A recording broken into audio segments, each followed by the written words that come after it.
officials, and all in attendance. Forgive us where we fail, and if there is one here who does not know you, I ask that you please touch their hearts tonight. It is in your precious and holy name that I ask these things. Amen.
Ladies and gentlemen, Alex Gillen.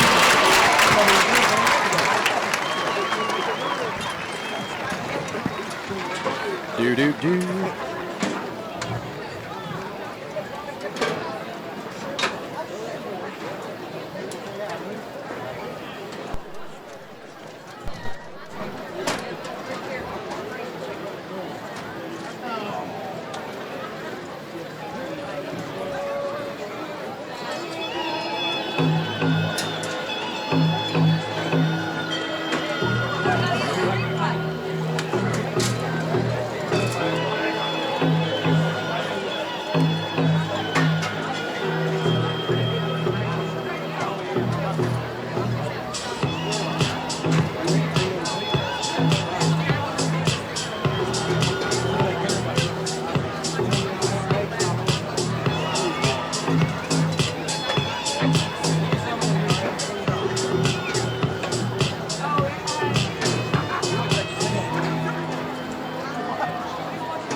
Ladies and gentlemen, if you'd like to make your way toward the end zone to perform the spirit line.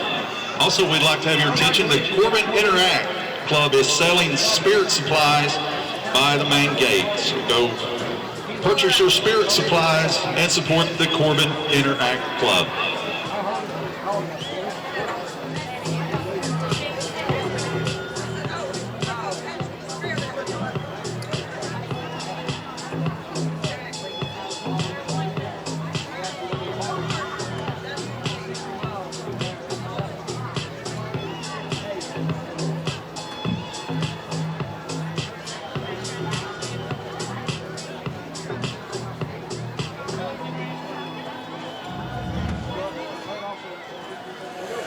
Hello and good evening from the friendly confines of Campbell Field. Corbin at home playing host to the Golden Eagles of Johnson Central. I'm Ronnie Bowling with Jeff Barnett and Jenny Barnett in the T107 broadcast booth. Down to kickoff for about 6 minutes and change till we tee it up here for week 7 of KHSAA football action. Yep. Again, JB, this looks like two good football teams coming in tonight. Not your normal Johnson Central team, but still I expect a very good football game tonight. Yeah, I think so. And again, we just want to say hello again, high top the T107 Red Hound radio booth. And you're right, Ronnie, definitely good to be back right here at Campbell Field at the friendly confines. And, you know, Hound's going to get a big test tonight. The Golden Eagles love to run the football. Just looking at the tape, looking at the stats, averaging 323 yards a game on the ground. So, you know, look for the Hounds to keep the Golden Eagles off balance tonight by scoring in a hurry. You know, you score in a hurry, you get those guys behind the chains. And then tonight, of course, the number one thing the Hounds need to do right here in the Friday Night Lights at Campbell Field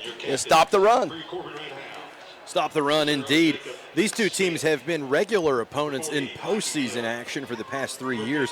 Johnson Central has actually gotten the better of Corbin in 2 of the last 3 matchups, but a year ago, Corbin bounced Johnson Central from the playoffs in the region finals in their way to play at Kroger Field. So actually look at this head-to-head series since the class realignment and they've been put in the same side of the conference. Johnson Central actually leading 2-1 head-to-head. That's right. First time they've played in the regular season. Yeah, exactly. And right here, the Hounds lining up. You've got to dial it in. You've got to be ready to go. You come off the win last week against the Hazard Bulldogs, and then, of course, the 100-year celebration 2 weeks ago. So you're back on Campbell Field, ready to go, kind of settling in, really. So it'll be interesting to see, how the Hounds deal with the big front of Johnson Central, just trying to pound the rock. So should be a fun game right here at Campbell Field.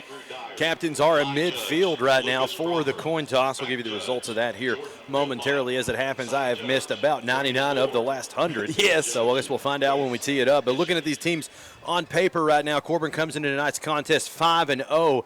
As a record, they, of course, had one game, was a no contest, playing North Hardin on the road. Weather caused a delay and then eventual cancellation on that, so Corbin's only played 5 games despite it being week 7. In those 5 games, Corbin beat Hughes out of Cincinnati, Ohio, 47-12, Lexington Catholic 30-10, Pulaski County 43-0, Frederick Douglass 6-0, and Hazard 42-0 a week ago on the road. On the other sideline, Johnson Central comes into tonight's contest 4-2. They won their season opener against Madison Central 28-21 and dropped 2 in a row to Pikeville and Belfry, so not too shabby losses there ordinarily. They went on a 3-game win streak since those losses.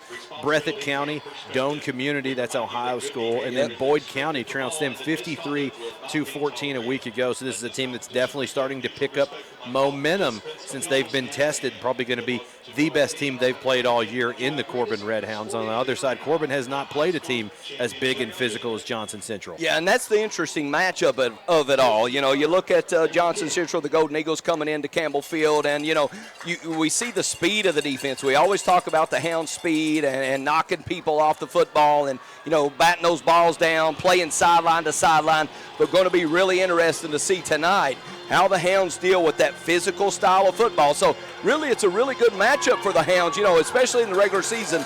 Moving through, as you move through the regular season, setting yourself up for the playoffs. So really should be a good matchup, a good different test for the Hounds tonight.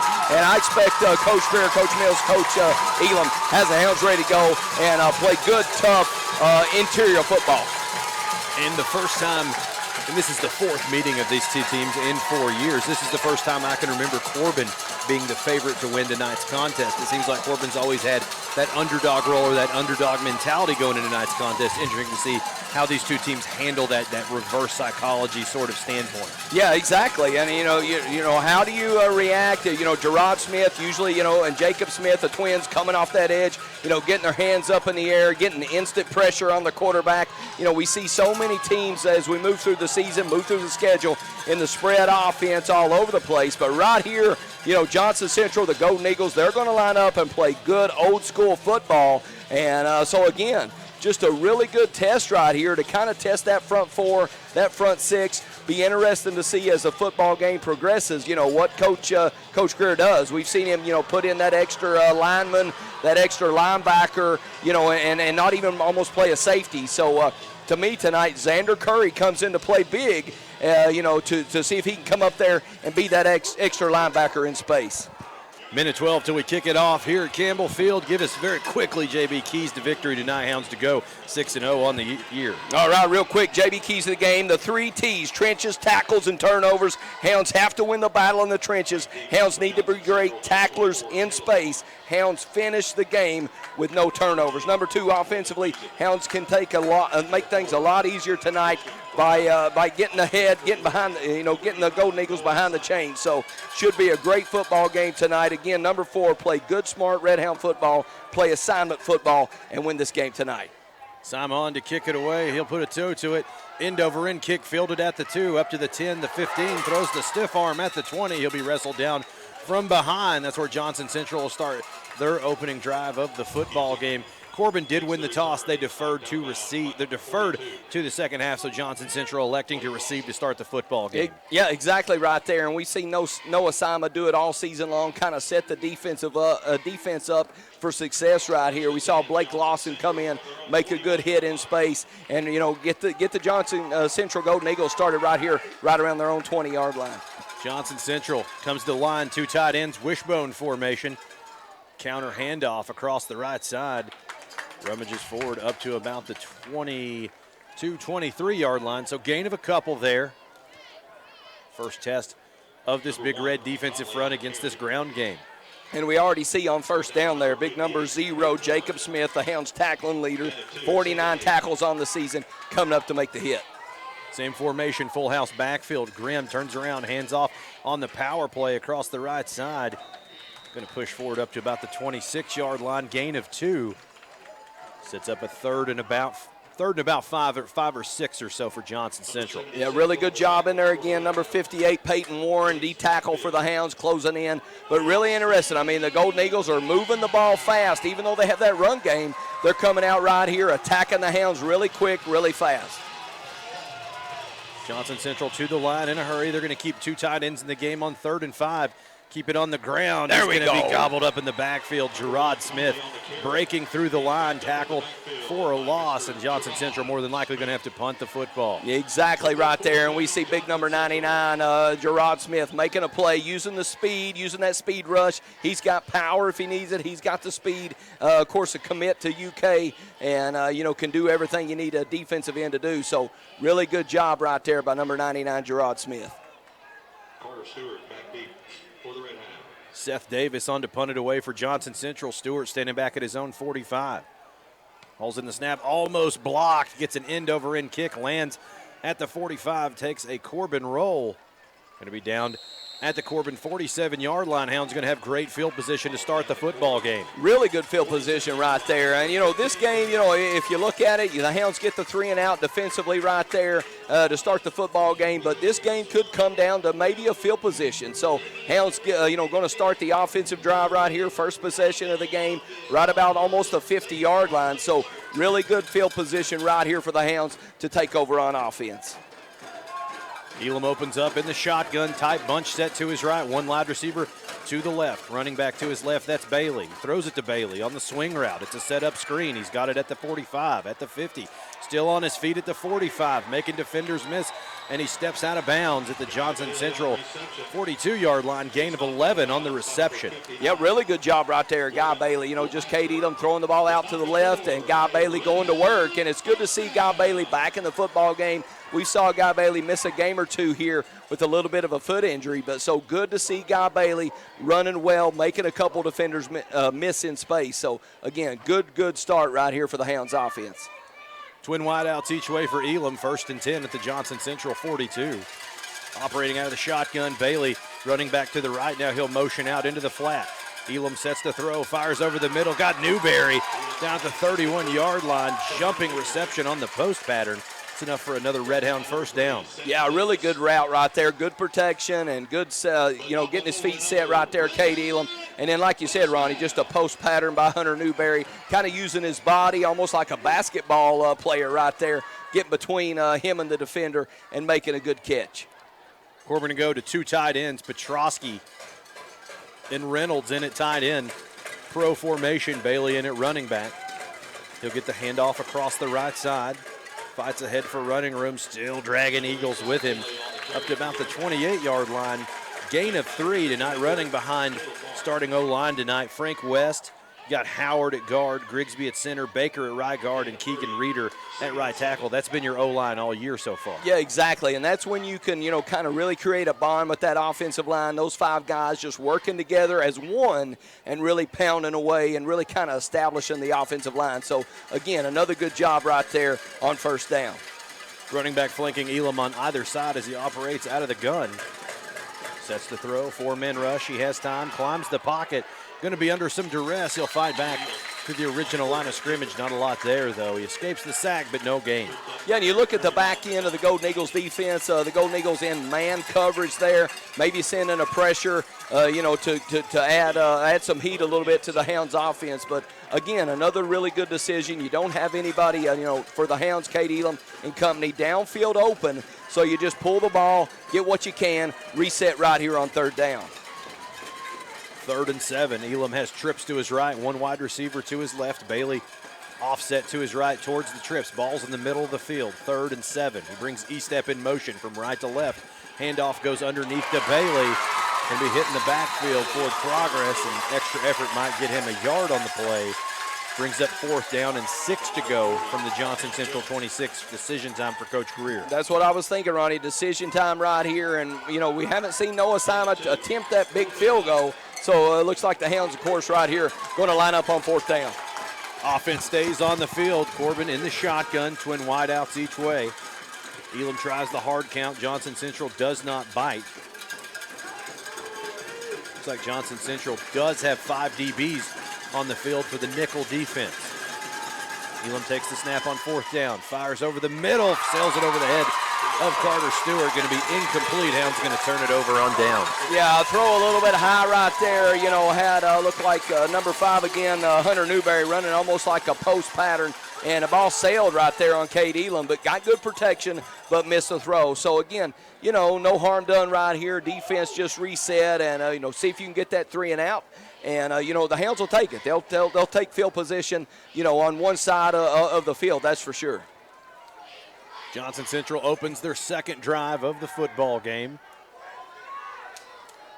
Belly handoff across the right side. Actually, it's a counter to the left side. Told the radio guy he's going to be fighting forward up to his own 45-yard line. Gain of 20 on the counter handoff. Yeah, Jeremiah Gilbert coming up making a tackle in space, and that's just where you've got to play that assignment football. If you're dialed in on that back to your side, you got to play him. If you're dialed in on the fullback, you got to play him. So Hounds need to play really good assignment football. Overload formation to the right. Belly handoff across the right side.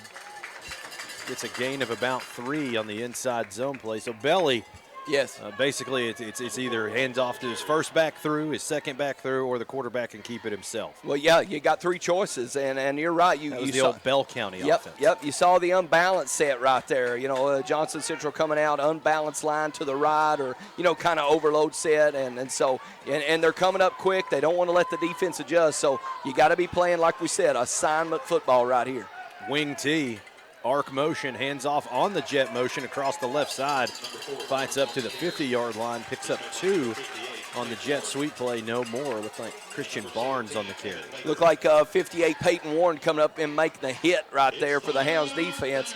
Big 3rd down right here. The Hounds got to dig in and make a stop. So right around midfield, you don't want to give much more than that. So Hounds defense, Coach Greer dialing it in right here. 3rd and 6. Johnson Central comes to the line. They've kept it on the ground on their previous 3rd down try. Overload set to the right, wishbone formation.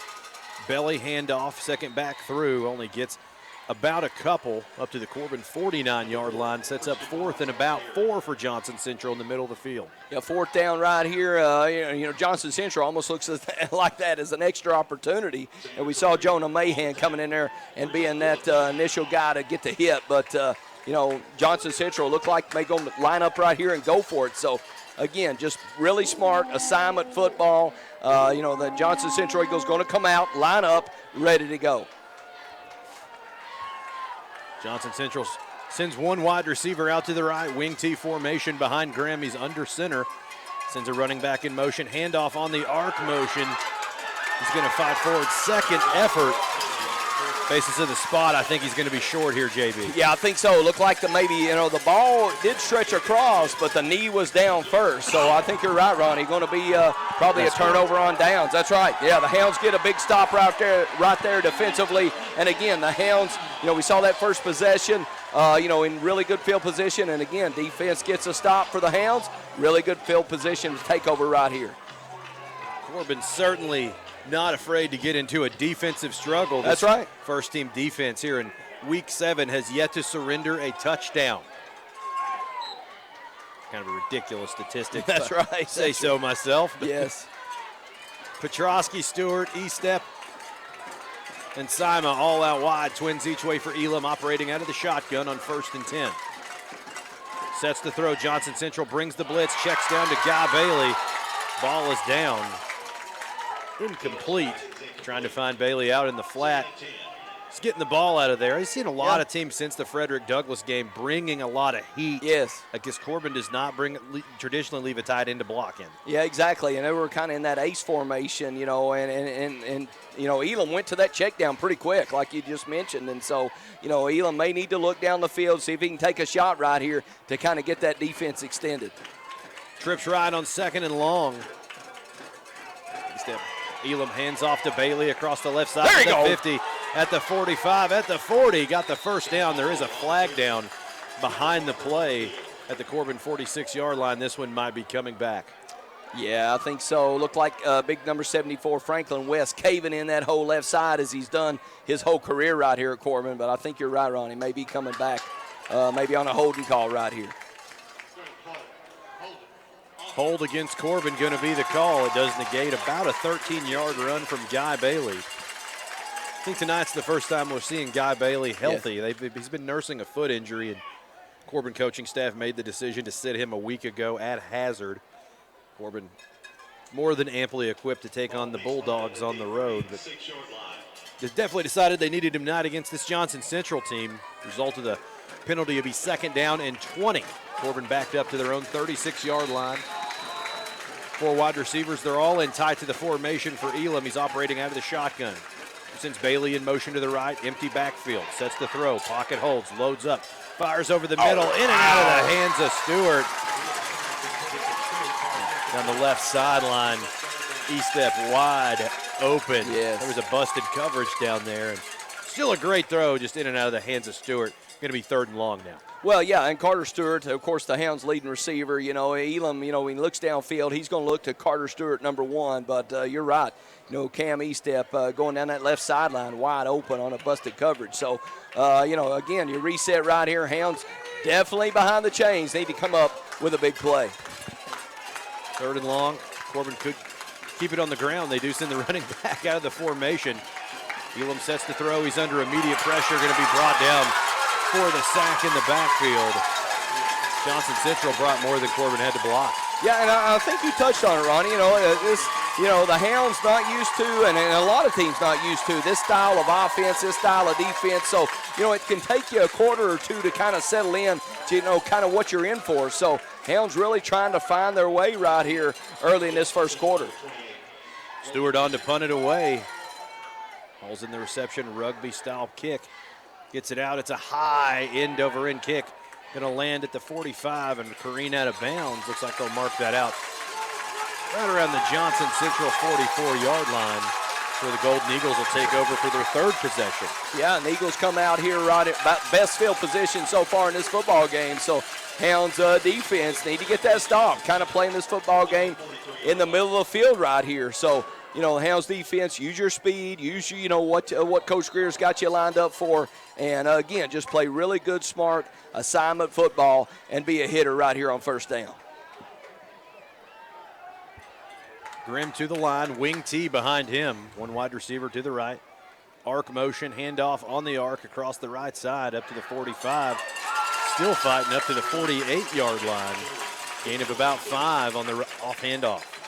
Good job right there up front. Looked like Peyton Warren again on the hit, and number 40, Mikey Neal as well. So, you look at the Golden Eagles, only have thrown 33 passes, this season in 6 football games. So only averaging about 5 throws a game. So definitely going to run at you right here. Grimm under center, 2 tight ends, wing T behind him, motion to the left, handoff to the left, across the 50, up to the 48. He's just shy of the 1st down marker. Going to be 3rd and about a yard here. 3rd and short. You look maybe for the Hounds to really kind of make a play in space right here. Almost maybe do you go to the goal line defense? I'll tell you what, last year in this football game, Xander Curry at the safety spot was that kind of extra defender that the Golden Eagles didn't account for. So looking for Xander Curry maybe to come up and make a hit right here on a big, big 3rd down. Must have heard you. Curry drops down into the box. Now he backs back out. 3rd and short. 2 tight ends, wide motion to the left. Fullback dive up the gut. He's got the 1st down. Still chugging along down to the 36-yard line. Extracurricular activity, I think, actually tripped over the down offensive player, but nonetheless, the result of the play, a big gain on the ground down to the Corbin 36-yard line. Johnson Central knocking now. Grimm to the line, 2 tight ends, wing T behind him. Overload to the right, motion to the right, fullback dive across the right. Fights up to the 30-yard line. Flag is down behind the play. That's usually indicative of a hold. Yeah, I think so. This play probably coming back. And I tell you what, we saw 2 plays in a row with the Johnson Central Golden Eagles having really good success with that fullback dive. So the Hounds going to have an answer for that football play. Corbin has a defender shaken up on the play. Chop block going to be the call against Johnson Central. I don't know if that was a high-low or a illegal block, but Xander Curry, the shaken up Hound, on the field right now. Medical staff on the field checking on him right now. Yeah, not sure, what Xander or what happened on the play, but you're right. Huge, could be a huge loss for the Hounds. Good to see. Hopefully, Xander Curry pops up and ready to go right here. And holding his midsection, could be a rib injury. Yeah. Some sort, very painful. And really, the offense of the Golden Eagles just starts with that, that fullback dive. You've got to get the fullback dive stuffed. You've got to get that fullback dive, just stopped, right at the line of scrimmage, and then move on to that belly, that QB keep, that power. But the fullback dive is that first play that the Golden Eagles go to. Curry to his feet and leaving the playing surface under his own power, hopeful to see him return. He is, again, an all-state safety from a season ago, interception leader on this team 2 consecutive seasons.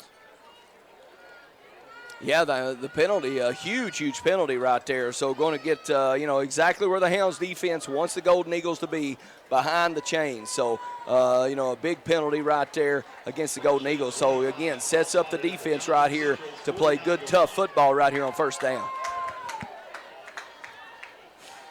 1st and 25, the chop block is more than a hold. That's a personal foul, so that's actually 15. It's marched it back all the way into Johnson Central territory at the 49. Johnson Central breaks the huddle. Wing T formation for Grimm. He's under center. Brings a running back in motion.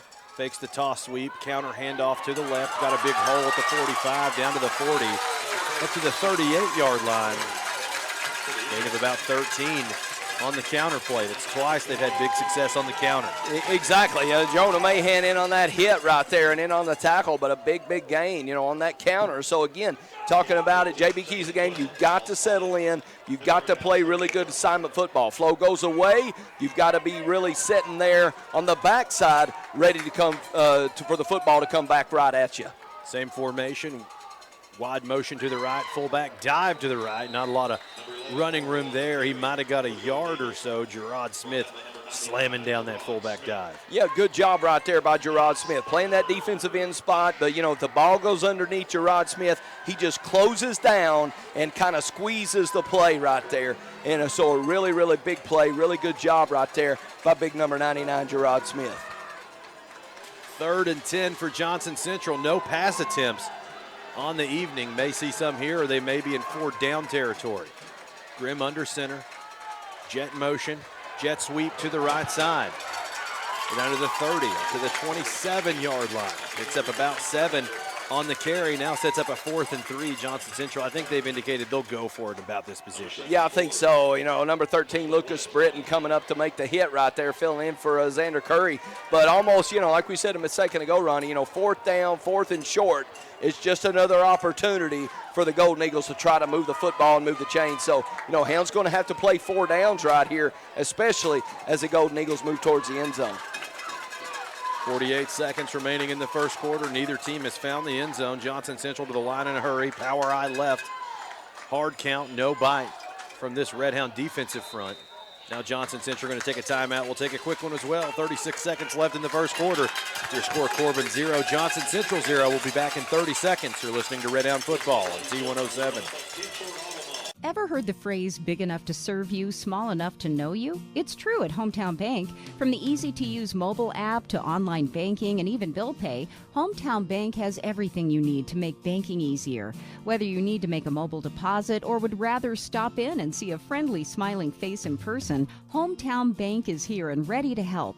Stop in and find out how easy working with a Hometown Bank can be. Visit the Hometown Bank nearest you. Member FDIC, Equal Housing Lender.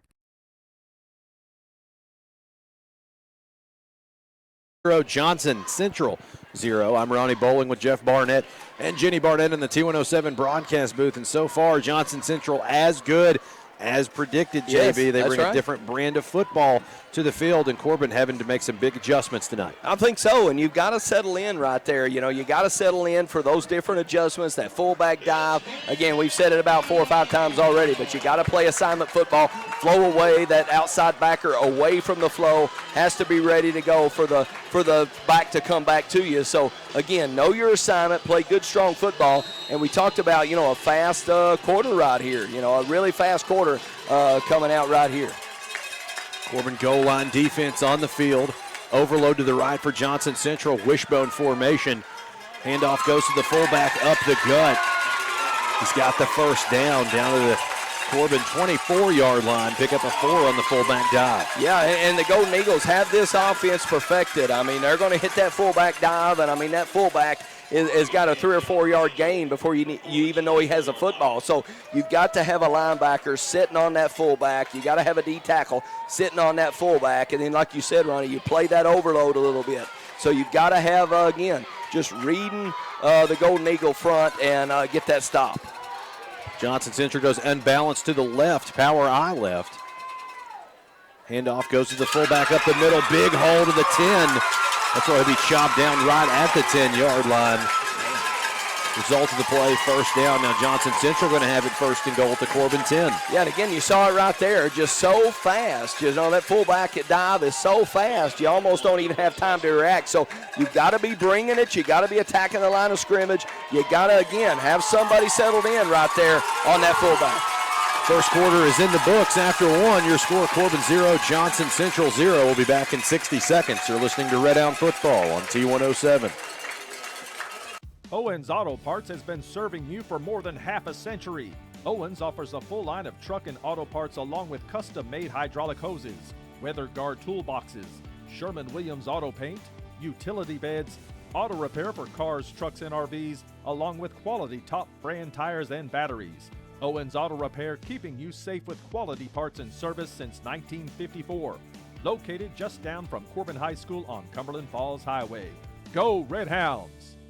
The Pennington is downtown Corbin's newest event venue and most exciting addition. The Pennington offers 2 distinct event spaces that is pleasing to one's senses. The Loft offers an industrial urban vibe, which is awesome for photos and is located on the entire 2nd floor. It's 4,600 square feet of event venue with its own private entrance and kitchen. Tables and chairs are provided, but you have to bring the guests. The Pennington is located at 500 South Main Street in downtown Corbin. For more information, follow the Pennington on Facebook and Instagram. At the top of the second quarter, your score, Corbin 0, Johnson Central 0. I'm Ronnie Bowling with Jeff Barnett and Jenny Barnett in the T107 broadcast booth. Scoreless defensive struggle so far. Johnson Central does have it first and goal at the Corbin 10-yard line. Off balance set to the left. Wing T formation, motion to the left, handoff going to the left. He's going to be stuffed in the backfield, going to lose a yard or two. It's like Jake trying to find some running room around Jacob Smith, just not there. Yeah, exactly. Big Jacob Smith, number 0, coming up, making that hit. Evan Baker coming up, number 17, closing the door as well. And looks like Golden Eagles may have a running back down. Yeah, number 28, Logan Music, shaking up for Johnson Central. Now he's up, leaving the playing field under his own power. I tell you, Ronnie, Logan Music, the Golden Eagles' leading rusher on the season, averaging 10 yards a carry. So could be, you see how Logan Music does, but could be a big loss right there for the Golden Eagles. Story of the night has been the fullback, of course, Logan Morrow. Been hitting Corbin for the big gains up the gut. Going to reset here. Actually going to mark him down at the line of scrimmage. So 2nd and goal from the 10. Fullback dive up the gut.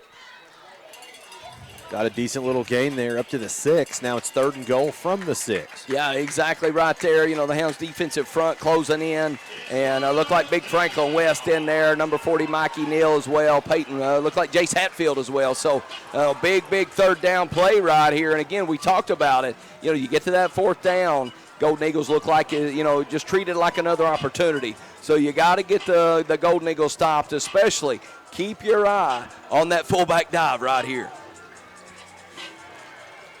Johnson Central to the line, 2 tight ends. Wing T formation, flat motion. Fakes the handoff. Now it's a pass. Complete to the tight end for a touchdown. Man, tough break right there.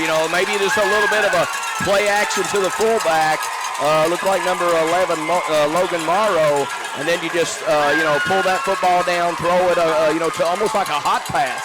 And so, just a really quick throw in there. And I tell you what, Hounds Campbell Field right here stunned a little bit early in this 2nd quarter. Gabe Conley on the reception. Good for 6 yards and the touchdown. Johnson Central for the extra point try, puts the toe to it. It's a low kick underneath the crossbar and no good. 10:45 remaining in the 1st quarter of play. Your score, Corbin 0, Johnson Central 6. We'll be back in 30 seconds. You're listening to Red Hound Football on T107. Mountain Dew is like no other soft drink on earth. That's because Mountain Dew is the boldest soft drink the world has ever seen. Today, Mountain Dew, the most iconic flavor in the history of soft drinks, has spawned a new generation of outrageously craveable flavors that share its glory, like Mountain Dew Major Melon, Mountain Dew Code Red, Mountain Dew Spark, Mountain Dew Voltage, and Mountain Dew Livewire. So here's to the neon royalty of Dew and the Dew flavors that have come after it, the boldest flavors on earth. Looking at this film. That's right.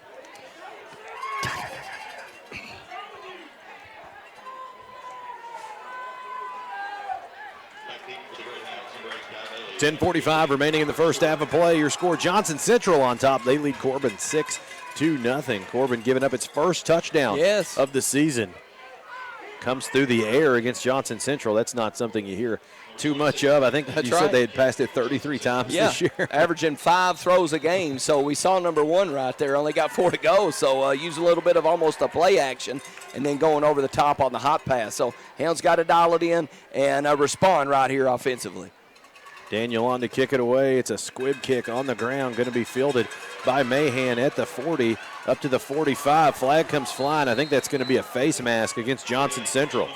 Yeah, I think so. Looks like the official threw the flag is definitely signaling for the face mask. So, again, should give the Hounds offense really good field position. We saw the Hounds, start in great field position so far, entirely in this football game. So, Hounds got to eventually take advantage, take your shot, kind of get to the Golden Eagles out of their game. Golden Eagles right here pounding away. Hounds going to have to make some plays right here offensively. Corbin will definitely take that first down yardage.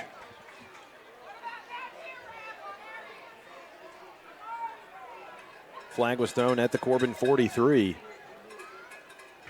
It's going to go well into Johnson Central territory, down to the Eagle 42-yard line. That's where Corbin will take over. Second offensive possession of the game for the Hounds. 4 wide receivers, they all are in tight. Elam's in the shotgun, running back offset to the left. He brings Estep in motion. He gives it to Estep across the left side. Bailey out in front with the lead block at the 40, the 35. Flag down on the play.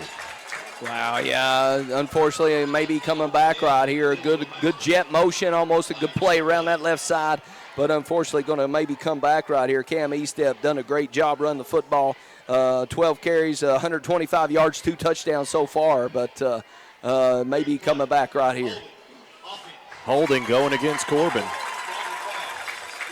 Spot foul, it will remain first down. I'm not sure where the flag looks like it's being assessed from the Johnson Central 36, so Corbin can get punched back to the 46 as well. Makes it first and about 14. Yeah, and just kind of waiting for the Hounds to make a big play right here, to kind of get the offense going, get the Hounds going, maybe take a shot downfield, but the Hounds need to just hit something positive right here offensively. Johnson Central's been content to put pressure on Elam. No safeties on the field right now. Trips right for Elam. Quarterback run across the left side, picks up a block at the 40, still running. Lunges straight ahead. Forward progress will get him down to the Johnson Central 36-yard line, gain of 10.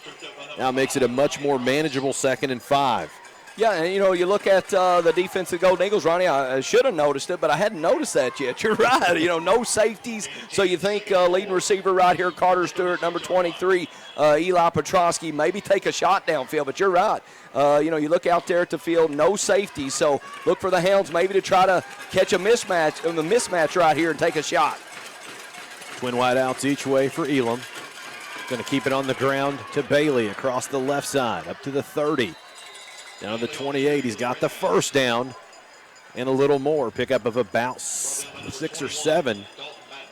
Down the Johnson Central 29-yard line. Corbin starting to find some traction on the ground. Yes, and that's a good sign to see there. You just keep, you get that running game going a little bit. You use the quarterback. That gives you that extra blocker, that Q series that the Hounds have running the quarterback. So a really good job right there, especially on the run by Guy Bailey. Hard count for Elam, no bite from the defense. Johnson Central appears to be bringing the blitz. Several defenders in the box. Loads up, fires, hauled into the screen, caught by Stewart. He fights through the blocker, brings him down to the turf right where he caught it. Might have picked up a yard or so on the play. Yeah, not much there. Cade Elam goes to the rocket screen out there to the right, and, we've seen that play have success, but maybe setting up maybe to take a shot downfield. You got to stretch the field a little bit. I mean, you're exactly right. The Golden Eagles planning, lining up, playing zero coverage, no safety. 7 in the box. Exactly. You got to take a shot. That's right. 2nd and 9. Twin wideouts each way for Corbin. Bailey in motion to the right, trips to the right. Elam sets the throw, fires over the middle of the field. He's got Stewart wide open. Can't connect. He was hit as he threw the football. Incomplete. Man, I tell you, and there's that shot right there. We saw Carter Stewart just wide open across the middle of the football field, and the ball sailed kind of a little bit high on Cade Elam. But, you get a team right there, and you got a quarterback like Cade Elam making great decisions in the pocket. You got to take your shot. You got to get them off the football a little bit. So, again, Hounds take another shot right here. Same formation on 3rd and long. Elam takes the snap. He's under blitz. Pocket holds. Fires the dragger out to Stewart. Holden and caught at the 25, the 20, the 15, 10, 5. Walks it in for the touchdown. Wow, great job right there. Again, we saw number 15, Carter Stewart, come across the formation, make a catch in space. Almost had, I'm not sure, number 48, guarding Carter Stewart right there, Dylan Master, almost like a linebacker. So, you get the athlete out in space, get him the football in his hands, and let him go to work. And right there, just a really good job to get to the end zone. Good throw, good catch, and put on the gas and get to the end zone. Touchdown, Hounds. Great job right there offensively. Simon on for the PAT, knocks it in. Corbin can take the lead here. Snap is down, kick is up and away. It's a low line drive, but it is good. 8:13 remaining in the first half of play. Corbin on top, 7-6. We'll be back in 30 seconds. You're listening to Red Hound Football on T107. Hey, this is Sammy from Sammy's Furniture, and if you wake up every morning on the 20-yard line and feel like you can't make it to the end zone, that's because you're not sleeping on a mattress from Sammy's Furniture and Mattress. Guys, we got over 62 floor model mattresses, and they're in stock and ready to be taken home today. We'll help you find a mattress that won't break your back or your budget. We've got discounts when you pick it up, and 12 months same as cash financing if you need it, folks. At Sammy's Furniture and Mattress, we're open 7 days a week from 10 to 6. On Sundays from 12 to 5, you can score a touchdown with a mattress from Sammy's Furniture and Mattress. Come see us today. Remaining in the first half of play, Corbin pulls on top, 7-6 your score here over Johnson Central. I'm Ronnie Bowling with Jeff Barnett and Jenny Barnett in the T107 broadcast booth. Simon on to kick it away for Corbin. Ball teed up on the left hash. He'll approach, put the toe to it, high end over end kick.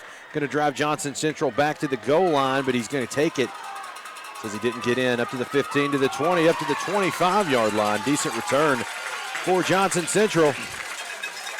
Thought maybe that one might have been called dead on the touchback. Really close right there, but the official lets it go, and Johnson Central returner takes it. So resets right here on 26-yard line. And again, just speaks to the Hound special teams and Noah Sima doing a good job. Good deep kick right there. We saw a lot of touchbacks this season from Noah Sima, but right there you get it right on the goal line, and a lot of times that even ends up being better. So Hounds defense resets right here. Wishbone formation for Johnson Central. Belly handoff across the left side. Got some running room across the 30. Fights up to the 33-yard line. Big gain on the opening handoff of this possession. Gain of about 7. Look like Jonah Mahan, Mikey Neal, in on the first hit right there. But this defense, the Hounds defense, you almost have to take it to the Golden Eagles a little bit. If you sit there and wait to read it, it's already on you before you get to make a play. So Hounds defense, look, Coach Greer, Coach Mills, maybe send a blitz up in there, some kind of run blitz to get the Golden Eagles to kind of off balance. Same formation on second down, same play on second down. Belly handoff. They go up the middle, gain of about 5. That's enough for the first down, Johnson Central. Hounds tackle leader, number 0, Jacob Smith, in on that hit again. And, we talked about, in the pregame, you want to get the Golden Eagles behind on the scoreboard. Hounds got a 1-point lead, but, again, as long as it's close, the Golden Eagles will be content to kind of hammer away at this Hounds defense. Corbin going to a 3-man defense here. Belly handoff across the left side. Going to be hit in the backfield. Leveled back there. No gain on the play. Several Hounds in on the defense. Yeah, a lot of guys right there in on that hit. Number 28, Jonah Mahan, first in on the hit. Joe Lester coming up from his corner spot to make a hit. So, yeah, exactly. You go to that 3-man front. You go to the 4-man front. You go to the 5-man front. You just keep mixing it up in there and then giving that offensive line for the Golden Eagles different looks. And then you can make a guy miss in space and then get a big hit in the backfield just like that right there by the Hounds D. 2nd and 9, wishbone set. False start going to go against Johnson Central here. The whole left side of the offensive line leaving early. Yeah, exactly. That is the penalty. They'll assess 5 yards after the infraction. 2nd and 14. You're down in distance. Yeah, and going to cost the Golden Eagles, like you said, Ronnie, 5 right there. So, again, it all starts with that fullback. Find that fullback and then read it from there. So, Hounds defense looking to reset right here, and that's exactly where the Hounds defense want to have the Golden Eagles behind the chains. Johnson Central to the line, wing T set behind him. Motion to the left, handoff to the left. Got some wiggle room at the 40. That's up to his own 43-yard line. Gain of 10 on the carry. Now it's 3rd and a much more manageable 4 for Johnson Central. Yeah, looked like Mikey Neal on the hit, but not before. Like you said, big gain off that left side and just, a little bit of movement right there. Fake here, fake there. Next thing you know, it's 3rd and manageable. So, again, Hounds got to make a big hit right here and, and get that stop, right here on defense. Wing T set, wide arcing motion to the right, toss, sweep to the right. Trying to find the perimeter, will not do so. He's going to be stopped at his own 45-yard line. About 1.5 yards to go. 4th down. Johnson Central has gone for it 3 times tonight on 4th down. Yeah. Succeeded on 2 of them. I think so, yeah. Again, we saw number 99, Gerard Smith, in on that hit. But, if anytime you get it 4th and inside of 5, more than likely the Golden Eagles going to line up and just look at it and say, hey, that's an extra opportunity. We've said it all night, an extra opportunity to move the chains and get the first down. Power I formation behind Grimm on 4th and 1.5 yards. Hand off to the fullback, actually 2nd man through. He's going to be very close to the first down. Based on the spot, I don't think he got it. I think he's coming up a little bit short right there. Looked like maybe Jacob Smith on that initial hit and trying to get a couple of the Hounds. But, yeah, big stop right there. Defense will hold on the play. 2nd 4th down hold of the night for Coach Greer's defense. Good job again, and you look at the field position right here. You flip the field instantly when you get a big 4th down stop. So the Hounds look to take over right here offensively, 1st and 10 in Golden Eagle territory. Corbin going to take over on the Johnson Central 46-yard line. Tight bunch trips to the left, one wide receiver to the right. That's Sima. Bailey running back. He brings E-step in orbit motion from left to right. Handoff goes to Bailey underneath. Lunges straight ahead. Picks up about 2 or 3 on the inside zone handoff. Good run in there, Guy Bailey. But I tell you what, when you get that full trip set, you look at those matchups. You look at number 85 split out right here, and Noah Sima. You know, you look at that size, you look at that speed. Can he take that corner? So eventually, you let him go to work. You let him go one-on-one and make a move and take that shot downfield. 2nd and 8. Twin wideouts each way for Elam, operating out of the shotgun. Sets the throw, fires the quick out. Called in by Simon at the 38. He'll be caught. Dropped where he caught it, excuse me. That's a little pitch and catch there. Picks up about 4 or 5. Now it's 3rd and 4. Yeah, good job right there. Cade Elam getting good protection, sets his feet, throws a strike out to Noah Simon. So you're looking at, is Cade Elam looking to set something up right there? You fake that throw and then go deep. Maybe something that the Hounds can come back to later in this football game. Johnson Central showing blitz in the neutral zone. That's going to be a neutral zone infraction against Johnson Central. It's dead ball foul in high school. That's enough to give Corbin the first down. Yeah, Hounds going to move the chains right here, and a great job right there on the hard count by quarterback Cade Elam, to get the linebacker, playing on a blitz right there. So flying up in there, you get the hard count, you get the free 5 yards, and move those chains. So, again, you got to take advantage a little bit of everything, when you've got a defense like the Golden Eagles really kind of set in on stopping the run and then playing that zero coverage over the top. Result of the penalty, first down. The Johnson Central 34-yard line. Twin wideouts each way, 2 tight on the right, 2 wide on the left. Johnson Central going to take a timeout. We'll take a quick one as well. 3:28 remaining in the first half. Corbin on top, 7-6. We'll be back in 30 seconds. You're listening to Red Hound Football on T107. Honda, Polaris, Kawasaki, Yamaha, and CF Moto. Brands you can depend on just like the Hart family and Tri-County Cycle Sales. Since 1968, Tri-County Cycle Sales has been supplying southeastern Kentucky and parts of Tennessee with quality ATVs, side-by-sides, and motorcycles. But most importantly, service after the sale. Whether it's for work or play, your next off-road adventure starts at Tri-County Cycle Sales, located at 8775 U.S. Highway 25 in Corbin, across from Kentucky Outdoorsman. Phone 606-528-4792. 3:28 remaining in the first half of play. Corbin on top of Johnson Central, 7-6.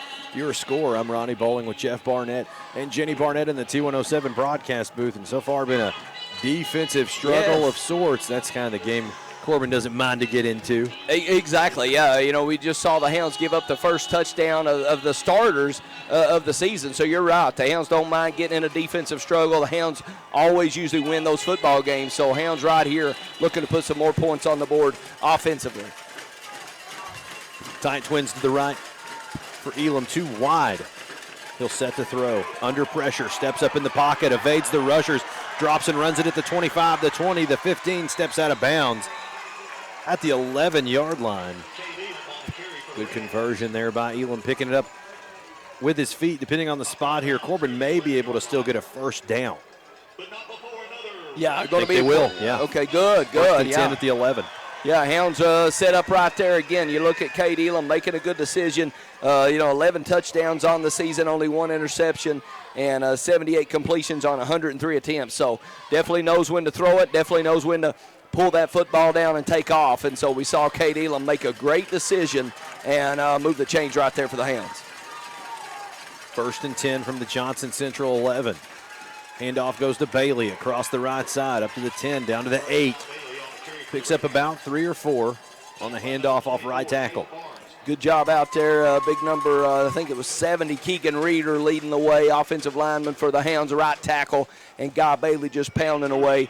And, you line up, you take that shot, nothing deep, so you take off with the quarterback and then come back with right there on first down and let Guy Bailey do his thing. So, again, just a good mix of plays and keeping the Golden Eagles off balance on defense. Same formation on 2nd down, 7 to go. Resets Bailey from the left to the right. Play action, fires over the middle, trying to find E-step. early contact, and they will throw the flag. That's going to be pass interference against Johnson Central. Yeah, good job right there. Good route by E-Step. And then, again, you get that zero coverage, and you can make a lot of things, positively happen for your offense. And even though, of course, the reception wasn't there, you get that pass interference, you get that little bump out in space, and, get the flag. So, again, just a good play design right there, by Coach Elam and Kate Elam, the quarterback for the Hounds. Pass interference, the call. It's going to be a half the distance to the goal, foul. Corbin will get to repeat second down, so now it's second. Looks like in about 2 or 3 from this angle, can't tell. The ball is at the Johnson Central 4-yard line. Corbin goes to the 2 tight end set, will remain in the shotgun, wide out, split out each way. Bailey running back, offset to the right. Timeout on the field. Now a flag has been thrown on the Johnson Central sideline. More than likely going to be a sideline warning, I would imagine. I think so. That's right. Quite a discussion over here on the away sideline right now. We'll give you the call when we actually get it. Yeah, I think just a warning right here. So I tell you what, you line up right here. I see big number 74, that big left tackle, Franklin West. I'll let him go to work. And, I'm old school. I give the ball to Guy Bailey and say, you just follow big number 74 into the end zone right here. Sideline warning was the call, so that's not an actual penalty yet. It will be the second time. Bailey offset to the left, 2 tight ends. He's going to move back to the right. As JV said, they like to try the left side on the goal line. That's where they'll try it. Handoff on the left side, makes a defender miss. Met at the 1, still churning his legs. Turned away, but not before he gets to the 1-yard line. That should be enough for the first down. Yeah, I think so. And, a good hard run right there. Guy Bailey off the left side. Again, right behind big number 74, Franklin West. Linebacker comes in almost on that backside, makes that hit. But I think you're right, Ronnie. Maybe the move the change right here. No, they're short. Oh, wow, short. Okay, thought maybe a first and goal, so brings up a tough third down right here. Elam tucks up under center. Going to keep it himself. Surges forward. Wait for the call. There is a scrum here. Could be a loose ball. Cannot tell. Corbin maintained possession. It looks like he did pick up the first down on the quarterback sneak. Yeah, I think so. Kate Elam just, going under, taking that snap. Yeah. And just power behind that big offensive line. So Nate Grigsby up there at center, makes that good snap, and he gets that big push. And so huge play right there on third down. Brings up, an opportunity for the Hounds offense to put more points on the board. Corbin does do something interesting. Reeder and West drop down to the guard spots here on the goal line for this big surge. Elam under center, quarterback keeper. He's going to lunge ahead, and he's in there for the touchdown. There we go. Helmets and balls going flying, but doing his best Jalen Hurts impression, punches it in there on the quarterback sneak. And you're right, Ronnie. That's a great job right there. The offensive line, switching spots there, getting that big surge, right over the top of the center. Big Franklin West, Keegan Reeder, Nate Grigsby in there, just getting that big middle push. And then you get Kate Elam, who can run the football in behind that and gets a score. So a good job. Took a little longer than maybe we thought, but I tell you what, the Hounds getting on the board right there. Simon for the extra point try. Snap is down, kick is up and away through the uprights and good. 1:28 remaining in the first half of play. Your score, Corbin 14, Johnson Central 6. We'll be back in 30 seconds. 30 seconds. You're listening to Red Hound Football on T107. From the woods to the streams, your next outdoor adventure starts at Southeastern Kentucky's hunting and fishing headquarters, Kentucky Outdoorsman. From firearms for personal protection or hunting, fishing supplies to catch that bluegill or smallmouth bass, and archery equipment for deer hunting or just target practice, Kentucky Outdoorsman has you covered. Gear up with national brands and expert advice about products and services from your friends and neighbors at Kentucky Outdoorsman. Located at 8833 South Highway 25 in Corbin, Kentucky, across from Tri-County Cycle Sales. 1:28 remaining in the first half of play. Your score, Corbin 14, Johnson Central 6. I'm Ronnie Bowling with Jeff Barnett and Jenny Barnett in the T107 broadcast booth. I'm on to boot it away for the Hounds. 3 deep receivers all standing on their own 5-yard line for Johnson Central. Puts the toe to it. It is a high end-over-end kick, going to be fielded at the 1. Now up to the 10, the 15, going to be smacked down right around his own 17-yard line. Good kick coverage there from the Hounds. Really good kick coverage. Looked like number 11, Zach Reynolds, number 42, Blake Lawson, flying down the football field right there on special teams and making that hit. So, again, Noah Sima, great kick right at the goal line, and then the Hound special teams unit with Blake Lawson and Zach Reynolds able to collapse the runner. So, gets this drive right here right before the half for the Golden Eagles started inside their own 20-yard line.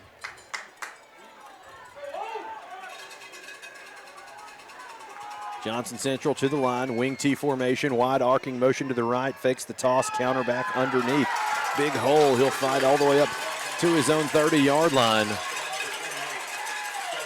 Good gain there, that's enough for the Johnson Central first down. Looked like Jonah Mahan in on the hit right there, but we saw that play, that fake run to the right and then that counter coming back. And, the Golden Eagles have leaned on that play a lot along with the fullback dive. So, again, pretty good run right there off that left side. Wide arcing motion. This time it will be a toss to the right. Hauled in and caught, flag down on the play. The result of the toss sweep is going to be about a gain of 4, but there is a flag down behind the play. Yeah, usually, like you say, Ronnie, it may be a hold right here. The Golden Eagles offense, they just pound away. But anytime you have a flag, anytime you have maybe a misplay, and, it can get you behind the chains. So see what the officials, come out right here and get that call. Flag resting at the Johnson Central 30, which was the line of scrimmage.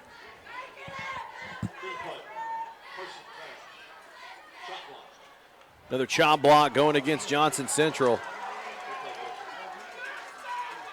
Second of the night. That is a personal foul. Yes. That's a 15-yarder. Man. It's going to push Johnson Central back to their own 15. Yeah, big play right there. I think the Hounds have 3 timeouts right here. So, a minute and 1 second, Ronnie, be interesting to see. Hounds, kind of got the Golden Eagles backed up. Well, Coach Greer uses timeouts, if the Hounds can get a stop right here and maybe try to get the ball back. Definitely opportune position to do so. It is first down, though. We'll probably know after this play. That's right. Yep, that's right. What Coach Greer wishes to do. He definitely has the weapons to pursue another score. Twin tight ends, motion to the left, handoff to the left. Got a big hole. It closes quickly. Going to be wrapped up right around his own 20-yard line. Picks up 5 on the carry. Clock keeps running. Corbin not taking a timeout right now. Greer may elect to go to the locker room and get some rest. Yeah, I think so. Looks like it. We saw Jacob Smith and number 0 and Blake Lawson, number 42, in on that hit. But I think so. The Hounds look like going to be content. And you mentioned a big thing. I mean, the Hounds come out, they've got the football, so going to receive the second half kick. So you line up right here with the lead. And, after halftime, you got the football right back. Looks like Johnson Central also content to take this one into the locker room. Game clock 1 second ahead of the play clock, and that is the end of your first half. Your score, Corbin 14, Johnson Central 6. We're going to cut away for a quick halftime break. We'll be back in 5 minutes. You're listening to Red Hound Football on T107. Have you been in a car accident? Whiplash is a common injury and very painful, leading to years of health problems. Discover a chiropractor that uses digital x-rays and will not twist your neck. Call and make your appointment with me, Dr. Deidre Pennington, and experience the difference at Pennington Wellness Chiropractic and Massage. Phone 606-261-2053. If you're having problems, trust our Grammy. We do! Ever heard the phrase big enough to serve you, small enough to know you? It's true at Hometown Bank. From the easy-to-use mobile app to online banking and even bill pay, Hometown Bank has everything you need to make banking easier. Whether you need to make a mobile deposit or would rather stop in and see a friendly, smiling face in person, Hometown Bank is here and ready to help. Stop in and find out how easy working with a Hometown Bank can be. Visit the Hometown Bank nearest you. Member FDIC, Equal Housing Lender.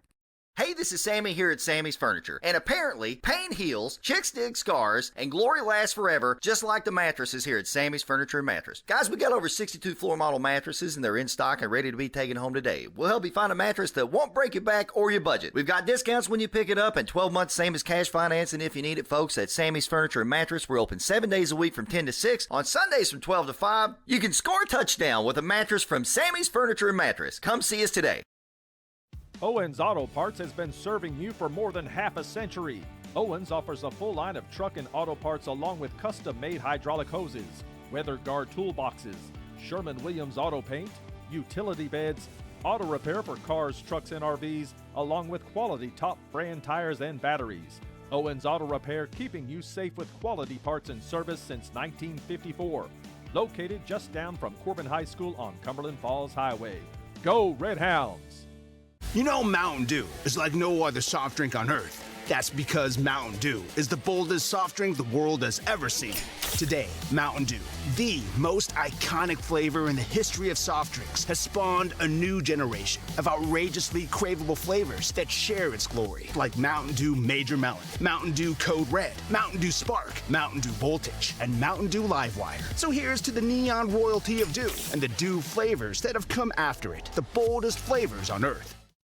From the woods to the streams, your next outdoor adventure starts at Southeastern Kentucky's hunting and fishing headquarters, Kentucky Outdoorsman. From firearms for personal protection or hunting, fishing supplies to catch that bluegill or smallmouth bass, and archery equipment for deer hunting or just target practice, Kentucky Outdoorsman has you covered. Gear up with national brands and expert advice about products and services from your friends and neighbors at Kentucky Outdoorsman. Located at 8833 South Highway 25 in Corbin, Kentucky, across from Tri-County Cycle Sales. Honda, Polaris, Kawasaki, Yamaha, and CF Moto. Brands you can depend on just like the Hart family and Tri-County Cycle Sales. Since 1968, Tri-County Cycle Sales has been supplying southeastern Kentucky and parts of Tennessee with quality ATVs, side-by-sides, and motorcycles. But most importantly, service after the sale. Whether it's for work or play, your next off-road adventure starts at Tri-County Cycle Sales, located at 8775 U.S. Highway 25 in Corbin, across from Kentucky Outdoorsman. Phone 606-528-4792. Ever heard the phrase big enough to serve you, small enough to know you? It's true at Hometown Bank. From the easy-to-use mobile app to online banking and even bill pay, Hometown Bank has everything you need to make banking easier. Whether you need to make a mobile deposit or would rather stop in and see a friendly, smiling face in person, Hometown Bank is here and ready to help. Stop in and find out how easy working with a Hometown Bank can be. Visit the Hometown Bank nearest you. Member FDIC, Equal Housing Lender. Have you heard about downtown Corbin's newest event venue? The Pennington is a two-story building that was built in the late 1930s and will add that old-world charm and class to any special event. The Pennington offers two distinct event spaces. The studio is a classy and elegant 2,200 square feet that offers great photo opportunities and has its own serving kitchen. Just imagine what you want your special event to be and make it so with the Pennington, located at 500 South Main Street in Corbin. Hey, this is Sammy from Sammy's Furniture, and if you wake up every morning on the 20-yard line and feel like you can't make it to the end zone, that's because you're not sleeping on a mattress from Sammy's Furniture and Mattress. Guys, we got over 62 floor model mattresses, and they're in stock and ready to be taken home today. We'll help you find a mattress that won't break your back or your budget. We've got discounts when you pick it up, and 12 months same as cash financing if you need it, folks. At Sammy's Furniture and Mattress, we're open 7 days a week from 10 to 6, on Sundays from 12 to 5. You can score a touchdown with a mattress from Sammy's Furniture and Mattress. Come see us today. Here at Campbell Field, your score, Corbin 14, Johnson Central 6. Got some halftime stats here for you right now in this defensive struggle.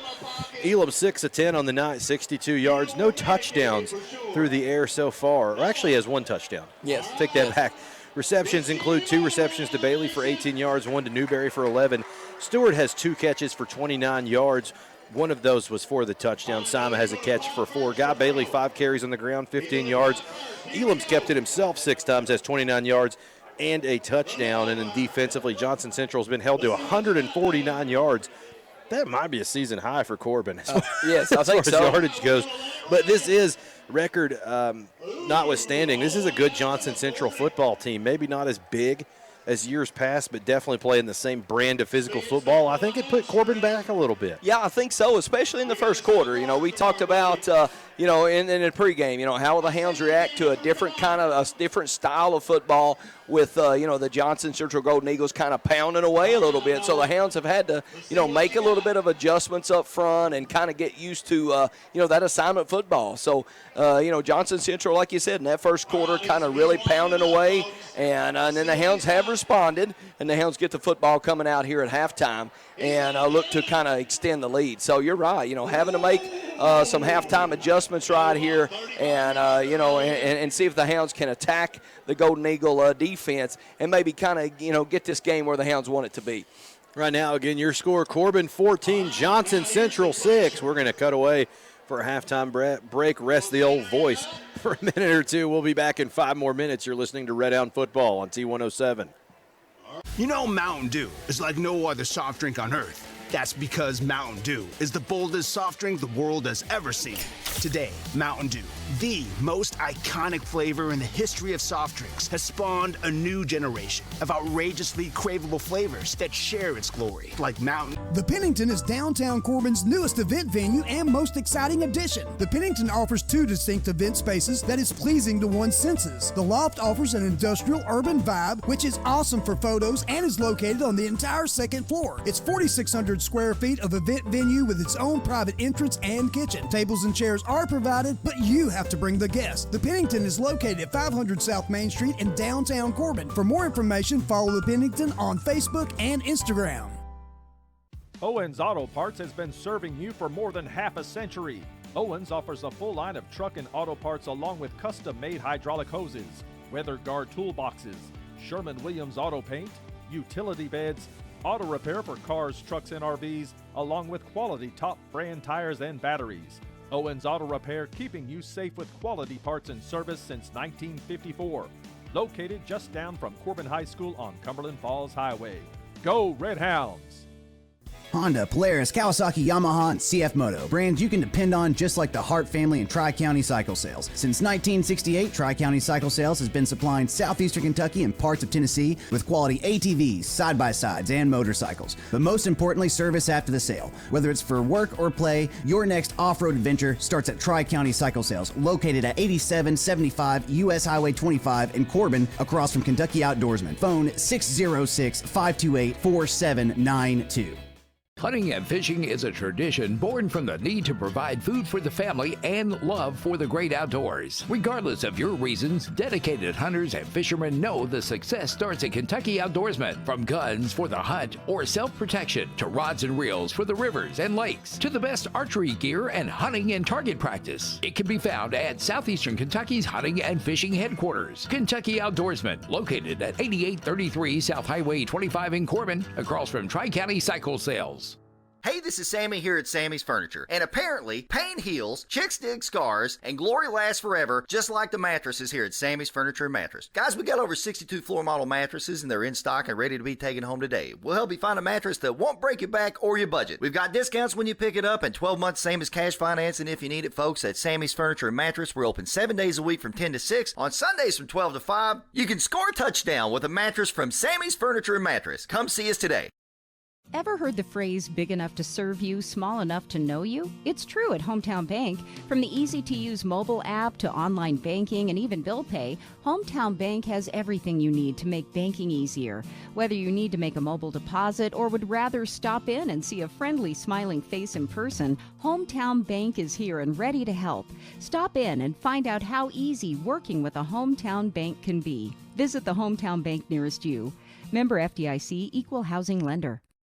Honda, Polaris, Kawasaki, Yamaha, and CF Moto. Brands you can depend on just like the Hart family and Tri-County Cycle Sales. Since 1968, Tri-County Cycle Sales has been supplying southeastern Kentucky and parts of Tennessee with quality ATVs, side-by-sides, and motorcycles. But most importantly, service after the sale. Whether it's for work or play, your next off-road adventure starts at Tri-County Cycle Sales, located at 8775 U.S. Highway 25 in Corbin, across from Kentucky Outdoorsman. Phone 606-528-4792. Have you been in a car accident? Whiplash is a common injury and very painful, leading to years of health problems. Discover a chiropractor that uses digital x-rays and will not twist your neck. Call and make your appointment with me, Dr. Deidre Pennington, and experience the difference at Pennington Wellness Chiropractic and Massage. Phone 606-261-2053. If you're having problems, trust our Grammy. We do! You know Mountain Dew is like no other soft drink on earth. That's because Mountain Dew is the boldest soft drink the world has ever seen.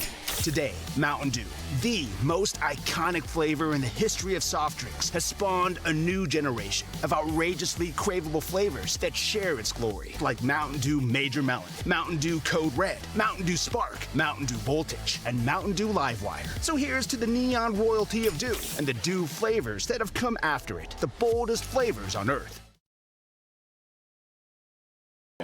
Yeah. We'll just do a quick something and then go back.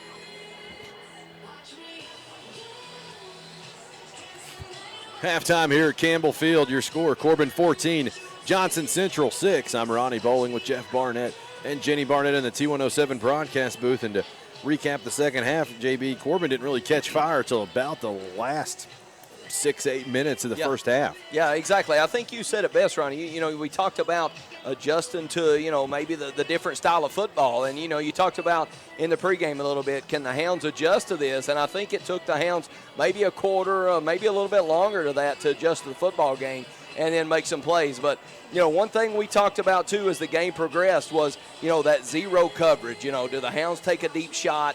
And, we saw that to Carter Stewart and get the touchdown in there. So I look for the Hounds to come out here, make some adjustments, realize what the Johnson Central Golden Eagles are doing on defense, and that's, play tough run, stop the run first, play zero coverage. So I look for the Hounds and Cade Elam being that good point guard to maybe take some shots downfield and try to extend this lead right here out of the half. Of course, Elam being efficient with the football, not a lot of passing yards tonight, and has not had the ability to sit in the pocket very comfortably and get the football downfield. That, I think, is the big adjustment to make at your halftime break. But again, we're still well away from second half action. We're going to take our final 5-minute radio break, and we'll be back in 5. Again, your score, Corbin 14, Johnson Central 6. We'll be back in 5 minutes. You're listening to Red Hound Football on T107. Owens Auto Parts has been serving you for more than half a century. Owens offers a full line of truck and auto parts along with custom-made hydraulic hoses, weather guard toolboxes, Sherman-Williams auto paint, utility beds, auto repair for cars, trucks, and RVs, along with quality top brand tires and batteries. Owens Auto Repair, keeping you safe with quality parts and service since 1954. Located just down from Corbin High School on Cumberland Falls Highway. Go Red Hounds! From the woods to the streams, your next outdoor adventure starts at Southeastern Kentucky's hunting and fishing headquarters, Kentucky Outdoorsman. From firearms for personal protection or hunting, fishing supplies to catch that bluegill or smallmouth bass, and archery equipment for deer hunting or just target practice, Kentucky Outdoorsman has you covered. Gear up with national brands and expert advice about products and services from your friends and neighbors at Kentucky Outdoorsman. Located at 8833 South Highway 25 in Corbin, Kentucky, across from Tri-County Cycle Sales. Hey, this is Sammy here at Sammy's Furniture, and apparently pain heals, chicks dig scars, and glory lasts forever, just like the mattresses here at Sammy's Furniture and Mattress. Guys, we got over 62 floor model mattresses, and they're in stock and ready to be taken home today. We'll help you find a mattress that won't break your back or your budget. We've got discounts when you pick it up, and 12 months same as cash financing if you need it, folks. At Sammy's Furniture and Mattress, we're open 7 days a week from 10 to 6, on Sundays from 12 to 5. You can score a touchdown with a mattress from Sammy's Furniture and Mattress. Come see us today. Ever heard the phrase big enough to serve you, small enough to know you? It's true at Hometown Bank. From the easy-to-use mobile app to online banking and even bill pay, Hometown Bank has everything you need to make banking easier. Whether you need to make a mobile deposit or would rather stop in and see a friendly, smiling face in person, Hometown Bank is here and ready to help. Stop in and find out how easy working with a Hometown Bank can be. Visit the Hometown Bank nearest you. Member FDIC, Equal Housing Lender. Honda, Polaris, Kawasaki, Yamaha, and CF Moto. Brands you can depend on just like the Hart family and Tri-County Cycle Sales. Since 1968, Tri-County Cycle Sales has been supplying southeastern Kentucky and parts of Tennessee with quality ATVs, side-by-sides, and motorcycles. But most importantly, service after the sale. Whether it's for work or play, your next off-road adventure starts at Tri-County Cycle Sales, located at 8775 U.S. Highway 25 in Corbin, across from Kentucky Outdoorsman. Phone 606-528-4792. The Pennington is downtown Corbin's newest event venue and most exciting addition. The Pennington offers two distinct event spaces that is pleasing to one's senses. The Loft offers an industrial urban vibe, which is awesome for photos and is located on the entire second floor. It's 4,600 square feet of event venue with its own private entrance and kitchen. Tables and chairs are provided, but you have to bring the guests. The Pennington is located at 500 South Main Street in downtown Corbin. For more information, follow the Pennington on Facebook and Instagram. You know Mountain Dew is like no other soft drink on earth. That's because Mountain Dew is the boldest soft drink the world has ever seen. Today, Mountain Dew, the most iconic flavor in the history of soft drinks, has spawned a new generation of outrageously craveable flavors that share its glory, like Mountain Dew Major Melon, Mountain Dew Code Red, Mountain Dew Spark, Mountain Dew Voltage, and Mountain Dew Livewire. So here's to the neon royalty of Dew and the Dew flavors that have come after it, the boldest flavors on earth. From the woods to the streams, your next outdoor adventure starts at Southeastern Kentucky's hunting and fishing headquarters, Kentucky Outdoorsman. From firearms for personal protection or hunting, fishing supplies to catch that bluegill or smallmouth bass, and archery equipment for deer hunting or just target practice, Kentucky Outdoorsman has you covered. Gear up with national brands and expert advice about products and services from your friends and neighbors at Kentucky Outdoorsman, located at 8833 South Highway 25 in Corbin, Kentucky, across from Tri-County Cycle Sales. Ever heard the phrase big enough to serve you, small enough to know you? It's true at Hometown Bank. From the easy-to-use mobile app to online banking and even bill pay, Hometown Bank has everything you need to make banking easier. Whether you need to make a mobile deposit or would rather stop in and see a friendly, smiling face in person, Hometown Bank is here and ready to help. Stop in and find out how easy working with a Hometown Bank can be. Visit the Hometown Bank nearest you. Member FDIC, Equal Housing Lender. Owens Auto Parts has been serving you for more than half a century. Owens offers a full line of truck and auto parts along with custom-made hydraulic hoses, weather guard toolboxes, Sherman-Williams auto paint, utility beds, auto repair for cars, trucks, and RVs, along with quality top brand tires and batteries. Owens Auto Repair, keeping you safe with quality parts and service since 1954. Located just down from Corbin High School on Cumberland Falls Highway.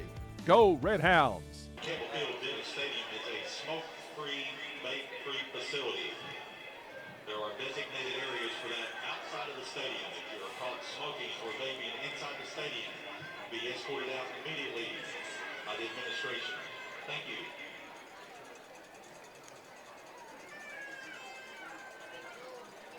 Yep.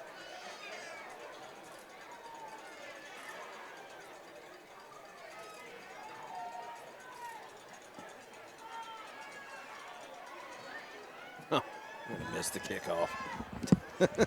Yeah, we saw Don Estep over there. What's he doing? Walking through. He was just walking. I guess he's here, but.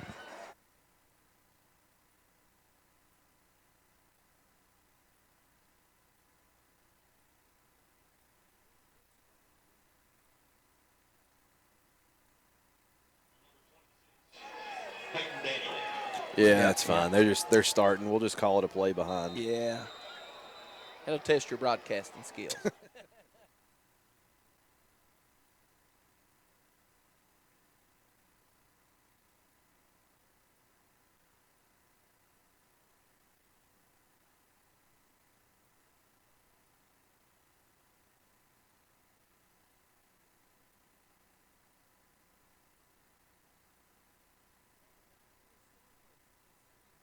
Before we can get queued up on the radio, Carter Stewart, big kickoff return from his own 20-yard line, has the Hounds in first and goal territory. Big return from Stewart in the special teams department. I'm Ronnie Bowling with Jeff Barnett and Jenny Barnett in the T107 broadcast booth. And That's a way to start the second half, J.B. Stewart taking it almost coast to coast there on the return. Oh, exactly. And, the Golden Eagles come out and do a squib kick right there. But I'll tell you what, Carter Stewart picks it up and heads towards the end zone in a hurry.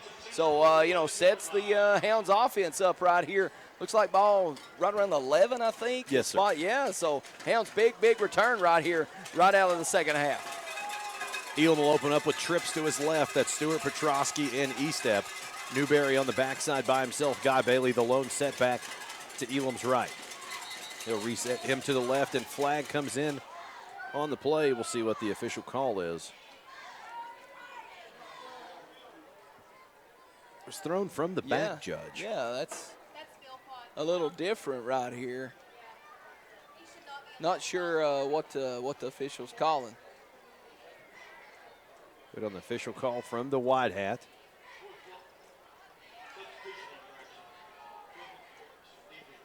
Neutral zone infraction. I don't know how. Against Johnson Central, thrown by the back judge. That's wow. Precarious. Yeah, the Hounds will take it, but I don't, I don't know how the back one. judge would see that. But hey, the Hounds will definitely take it. Same formation, 1st and 5 from the Johnson Central 6. Bailey resets from right to left. He'll take the handoff into the teeth of the defense. Not a lot of wiggle room there. He might have even lost a yard on the inside zone play. Yeah, a tough run in between the tackles right there by Guy Bailey, and that's when, the Golden Eagles just start selling out a little bit, and they're going to send up backers on the run blitz, and, Guy Bailey, unfortunately, getting hit in the backfield a little bit, so, kind of gets the Hounds to reset right here on 2nd down. Corbin will lose a yard on the carry. We'll go balance formation, twins each side. Johnson Central showing blitz, no safeties over top. Estep hands it off again to Bailey, tries to cut back against the grain, going to lose another yard there. Yeah. So it was excellent field position, and a 5-yard penalty has been 2 straight losses. Yeah, just another tough break right there. The Hounds kind of running out of the gun right there, and giving the Golden Eagles time to get that blitz up in there. So you get that zero coverage. You got to run some crossing routes. You got to make some people miss in space. So look for the Hounds right here to try to run some crossers, see if they can get in the end zone. 3rd down, Estep. In and out of his hands, had him in the back of the end zone. Did run the fade route there. Couldn't haul it in, so Elam's pass will be incomplete. And Corbin probably going to look at a field goal try. Yeah, Hounds look like Noah Sima going to come on and try the field goal, but you got those guys up in there really tight. It's hard to run. It's hard to find running lanes, hard to move the football, especially when that defense is on attack. And so the Hounds going to have to figure something out offensively as they look to get this field goal right here. Is this Sima's first field goal try of the so. season? Yeah, I think so. Just a little longer than a PAT. Boots it through the uprights. It's good. 10:31 remaining in the 3rd quarter. Your score, Corbin 17, Johnson Central 6. We'll be back in 30 seconds. You're listening to Red Hound Football on T107. Mountain Dew is like no other soft drink on earth. That's because Mountain Dew is the boldest soft drink the world has ever seen. Today, Mountain Dew, the most iconic flavor in the history of soft drinks, has spawned a new generation of outrageously craveable flavors that share its glory, like Mountain Dew Major Melon, Mountain Dew Code Red, Mountain Dew Spark, Mountain Dew Voltage, and Mountain Dew Livewire. So here's to the neon royalty of Dew and the Dew flavors that have come after it, the boldest flavors on earth. 10:31 remaining in the 3rd quarter. Your score, Corbin 17, Johnson Central 6. I'm Ronnie Bowling with Jeff Barnett and Jenny Barnett in the T107 broadcast booth. Sima's field goal etches Corbin ahead, 11-point margin. Puts the toe to it here on the kickoff, end-over-end kick. Going to land at the 5. It'll be fielded at the 3, up to the 10. He slips, evading a tackler. Tripped up right around his own 18-yard line. That's where Johnson Central first offensive possession of the second half will begin. Yeah, returner slipped down right there. We saw Jackson Storms, close in, number 11, Zach Reynolds as well. So, again, the Golden Eagles starting in the shadow on the end zone, if you will, right about that 18-yard line. So, again, defense set up for success. But you're right, Ronnie, you get those on that run right there towards the end zone. You get those zero boxes and that zero count. You got to run those crossers, so the football. Wing T, Fullback dive, big running lane up the gut. This Corbin defense, Smith going to backpack him down to the turf at the 36-yard line. Gain of 18 on the fullback dive. Again, very consistent theme in the first half. Johnson Central finding their running lanes right there in the A-gap. Yeah, just running right at you, running right at the teeth of the Hounds defense. Number 99, Gerard Smith, making that hit. But as long as the Golden Eagles keep this football game close, within a touchdown or so, they're going to continue to hammer away at the Hounds defense. Same set, wing T. Wide motion, handoff on the wide motion. Going to be blown up in the backfield, still keeping his legs churning. Fought back to the original line of scrimmage, no more. Jacob Smith back there blowing it up. Yeah, good job right there, setting that edge and, finding the runner in the backfield. Jacob Smith doing a good job. Hounds tackling leader, so good job right there. If you run at Jacob Smith or you run at Gerard Smith, you better hit it up in there quick because those guys come off blocks and make plays in the backfield. Sets up 2nd and 10. Power I formation lined up behind Grimm, under center with 2 tight ends. Handoff on the fullback. Good second effort by him up to the 40-yard line. He was hit right around the line of scrimmage, but pushed ahead for a gain of about 3 or 4. Yeah, a good job in there again by that fullback, getting positive yards. Looked like Jace Hatfield getting on off the pile. Blake Lawson, Mikey Neal, a lot of Hound defenders in there making that hit. You got to, again, we keep saying it, but you got to find that fullback down first and then move on from there. So brings up a big 3rd down for the Hounds. Double wing, shallow fullback. Wide arcing motion to the right. Fakes the handoff, counter backside to the left, cuts it up at the 45, up to the 48. That's enough for the 1st down.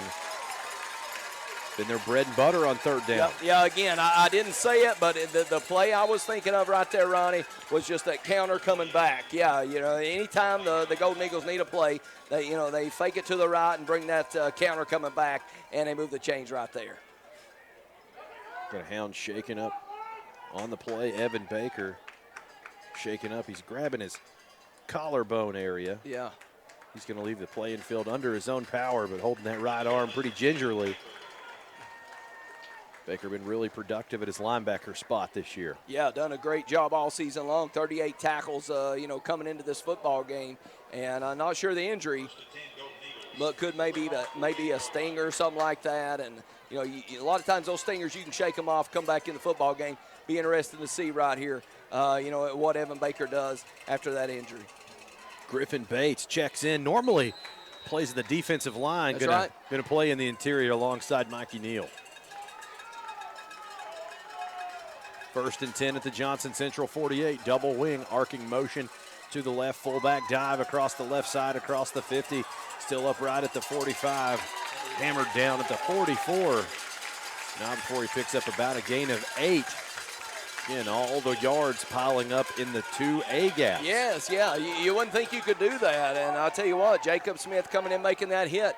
But, the Hounds defense just pounding away on that fullback. But he just lines up right there behind that quarterback and just says, give me some more. And, getting positive yards for the Golden Eagles.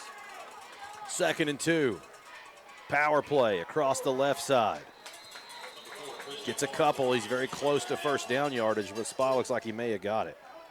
Yeah, really close right there. Looked like Griffin Bates in on the hit. Number 58, Peyton Warren as well. So going to be, like you said, Ronnie, really, really close right here to see if they move the chains.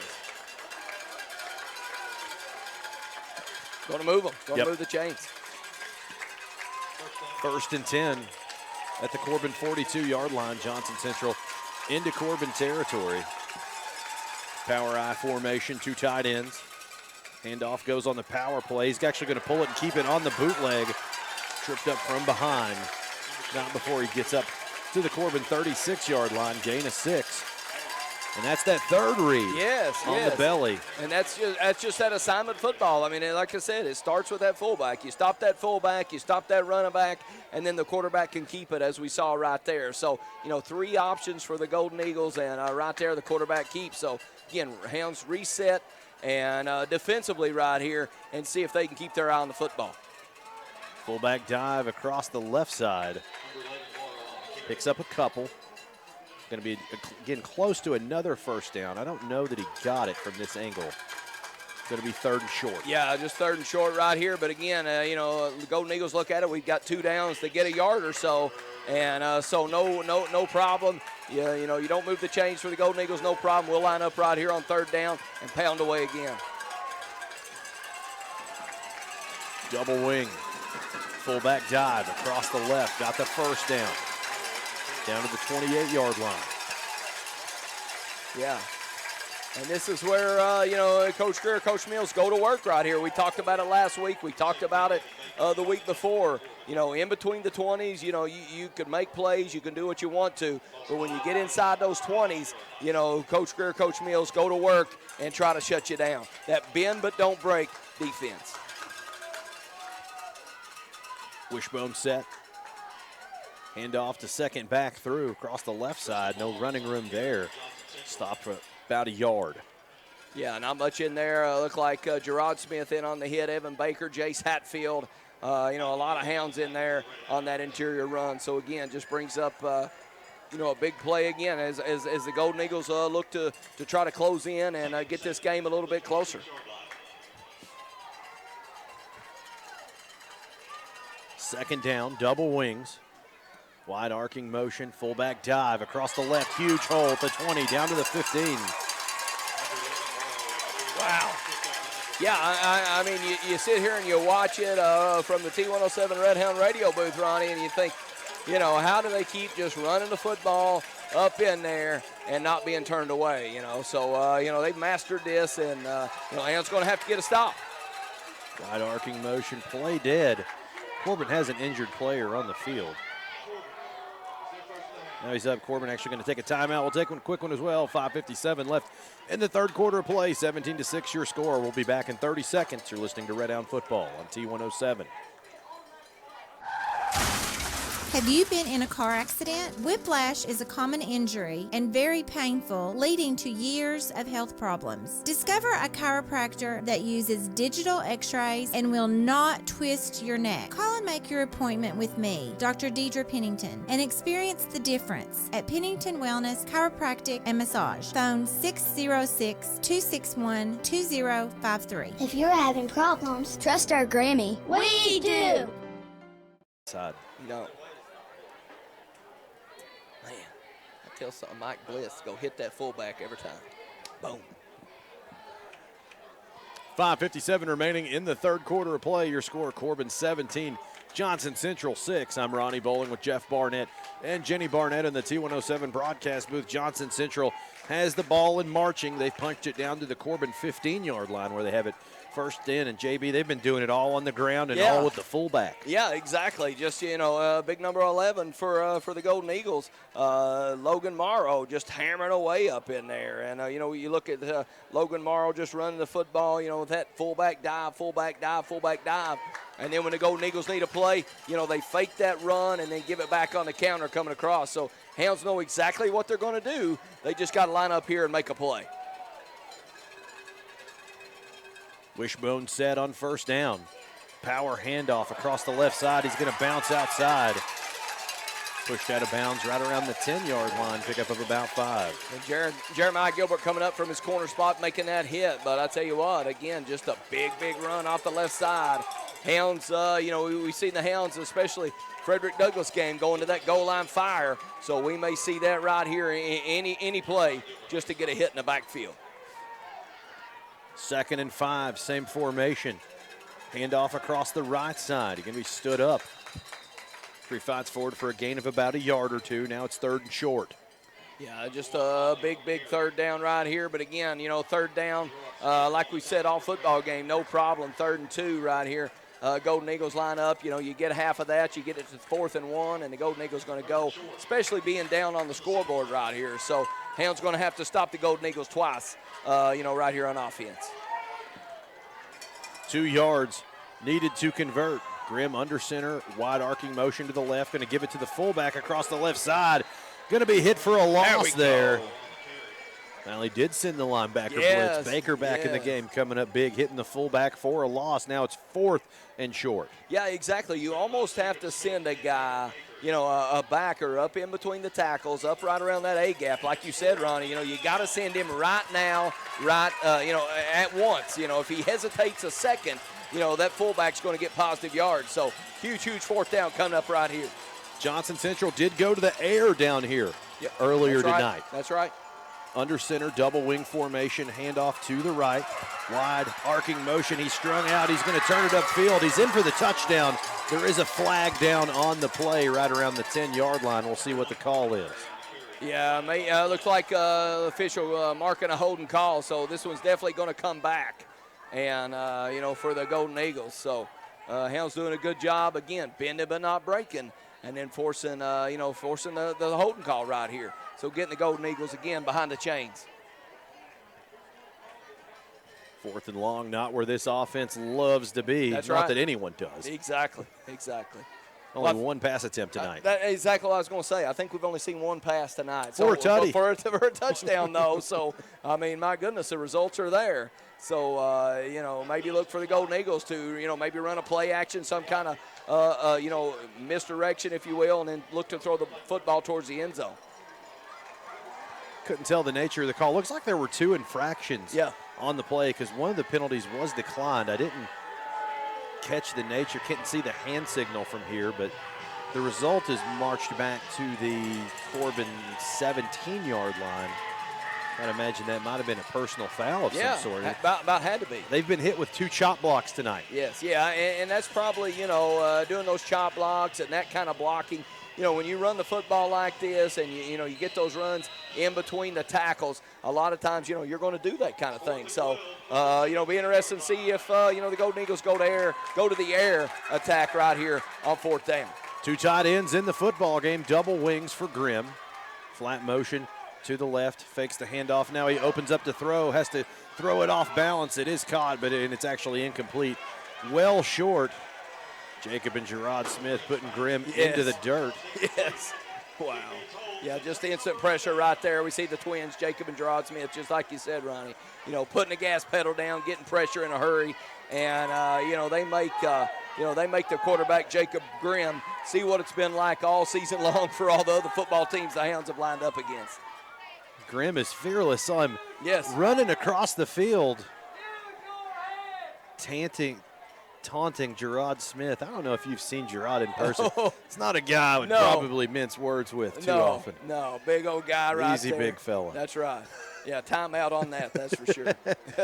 Refs did him a favor, didn't throw a flag. Said, "Come over there and hide." Yeah, I would. Corbin set to take over.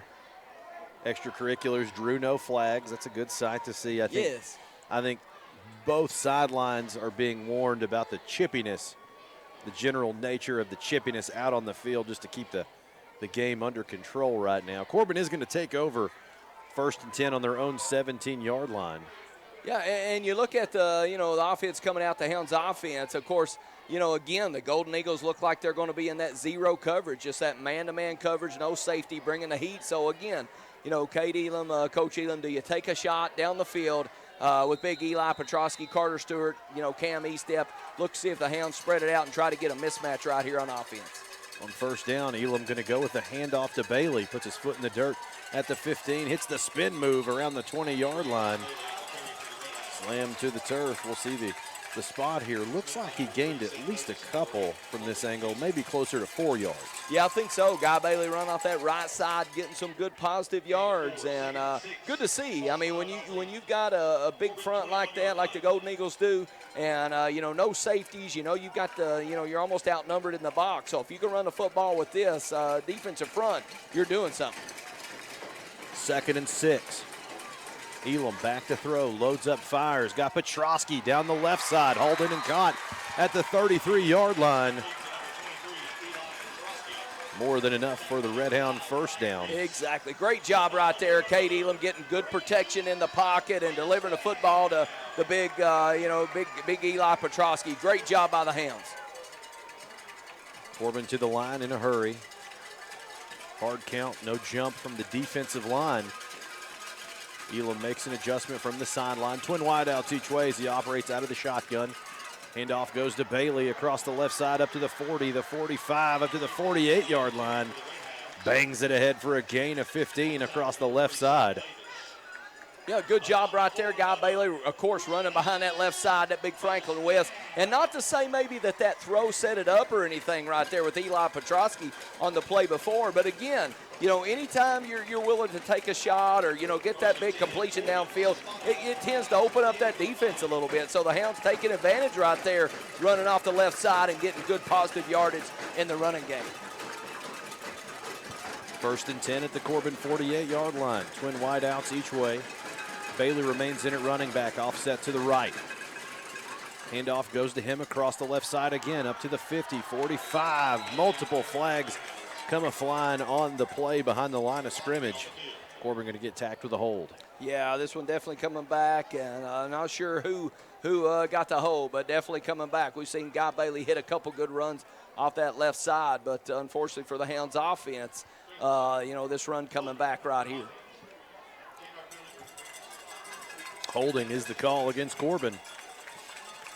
Lots of yellow laundry on the field tonight for both teams. Yeah, just a lot of flags tonight, and probably I think it's almost 10, 11 flags thrown out there. So again, just a lot of flags on the field. But when you get in a run game going and this kind of thing, a lot of times those holds can come up, and definitely officials throwing the flag tonight. 2 tight ends for Corbin, 1 wide out each way. Resets Bailey from left to right. Handoff goes to Bailey, left side again, up to the 40, to the 42-yard line. Picks up about 4 on the carry. Now it's 2nd and still about 16 to go. Yeah, another good run right there around the left side by Guy Bailey, picking up positive yards, running behind big number 74, of course, Franklin West again. And I can't help but think, Ronnie, the Hounds just maybe setting up, a little bit behind the chains right here on 2nd down. Can't help but think Hounds looking to maybe take a shot downfield on 2nd or 3rd down right here. Sim set, pro set, too tight. Shotgun formation for Elam. He's back to pass. Fires over the middle. Shoestring grab by Estep out in front of him. Wow. We're going to spot him in Johnson Central territory, right about the Johnson Central 43. Short of the first down by about a yard or so. What a grab by Estep. Yeah, a great catch right there. Like you said, fingertip grab, and then a great throw by Cade Elam. So really good job right there to kind of get the defense off balance and, again, take that shot downfield. 3rd and a yard. Elam walks up under center. He's going to keep it himself. Surge across the left side of the line. Got the first down. Well, needed about half a yard or so. Picked up 2 or 3 on the quarterback keeper. Yeah, good job right there. We always see the Hounds offense set up in the gun, and we've seen it, though, a lot of times. Coach Elam, Cade Elam, not afraid to kind of go under center real quick and catch the defense off guard and run it up in there behind that big offensive line. So really, really good play call, really good hard run by quarterback Cade Elam. Corbin going to stay 2 tight ends. 1st and 10 at the 41-yard line. Handoff goes to Bailey into the teeth of the defense. Grinds ahead up to the Johnson Central 38. Picks up 3 on the carry. Yeah, just hammered up in or off that right side that time. Big Keegan Reeder, the right tackle, big number 55 for the Hounds. Miles Marlowe, and then, of course, Nate Grigsby at the center spot. Just, kind of, getting some movement, getting some big push off that right side for running back number 8, Guy Bailey. 2nd and 7. Corbin going to be content to let this one go into the 4th quarter.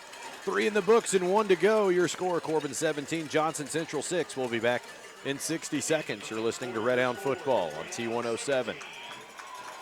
Hey, this is Sammy here at Sammy's Furniture. And apparently, pain heals, chicks dig scars, and glory lasts forever, just like the mattresses here at Sammy's Furniture and Mattress. Guys, we got over 62 floor model mattresses, and they're in stock and ready to be taken home today. We'll help you find a mattress that won't break your back or your budget. We've got discounts when you pick it up, and 12 months same as cash financing if you need it, folks. At Sammy's Furniture and Mattress, we're open 7 days a week from 10 to 6. On Sundays from 12 to 5, you can score a touchdown with a mattress from Sammy's Furniture and Mattress. Come see us today. From the woods to the streams, your next outdoor adventure starts at Southeastern Kentucky's hunting and fishing headquarters, Kentucky Outdoorsman. From firearms for personal protection or hunting, fishing supplies to catch that bluegill or smallmouth bass, and archery equipment for deer hunting or just target practice, Kentucky Outdoorsman has you covered. Gear up with national brands and expert advice about products and services from your friends and neighbors at Kentucky Outdoorsman. Located at 8833 South Highway 25 in Corbin, Kentucky, across from Tri-County Cycle Sales. At the top of the fourth quarter, your score, Corbin 17, Johnson Central 6. Corbin has the football and driving at the Johnson Central 38-yard line. I'm Ronnie Bowling with Jeff Barnett and Jenny Barnett in the T107 broadcast booth. And right now, JB, Corbin content to keep it on the ground so far this drive despite 2 big strikes through the air. Yeah, a little surprising there. I thought maybe the Hounds would take some shots, and, they may right here, but, almost playing the same game a little bit as the Johnson Central Golden Eagles. Tied in the football game, twins to the left, 1 wide receiver to the right. Bailey running back offset to the right. Fires the stop route to E-step, hauled in space at the 28 down to the 30. Drags the defender down to the Johnson Central 29-yard line. That's enough for the first down. Yeah, really good job right there. Kate Elam getting good protection, firing it out there to Cam E-step. And, the Hounds on the perimeter definitely have, can out-athlete the Golden Eagles. So, again, would love to see the Hounds, again, just spread it around, take shots down the field. 1st and 10. Quarterback run across the right side. Elam lowers the shoulder at the 20, at the 15, still dragging Eagles with him down inside the 10-yard line. Whoa. Down to the 8, big run from the quarterback. Huge run right there. Just Kate Elam running around that right side. Says, hey, you know what? I may be a quarterback, but stop me if you can. And lowers that shoulder and, gets big yards around that right side. A really good, tough run right there by quarterback Kate Elam. Result of the play, Corbin will have it 1st and goal at the Johnson Central 9. 2 tight ends in the football game. Handoff goes to Bailey. He's going to be wrapped up for a loss. The Johnson Central sells out on the run down near the goal line.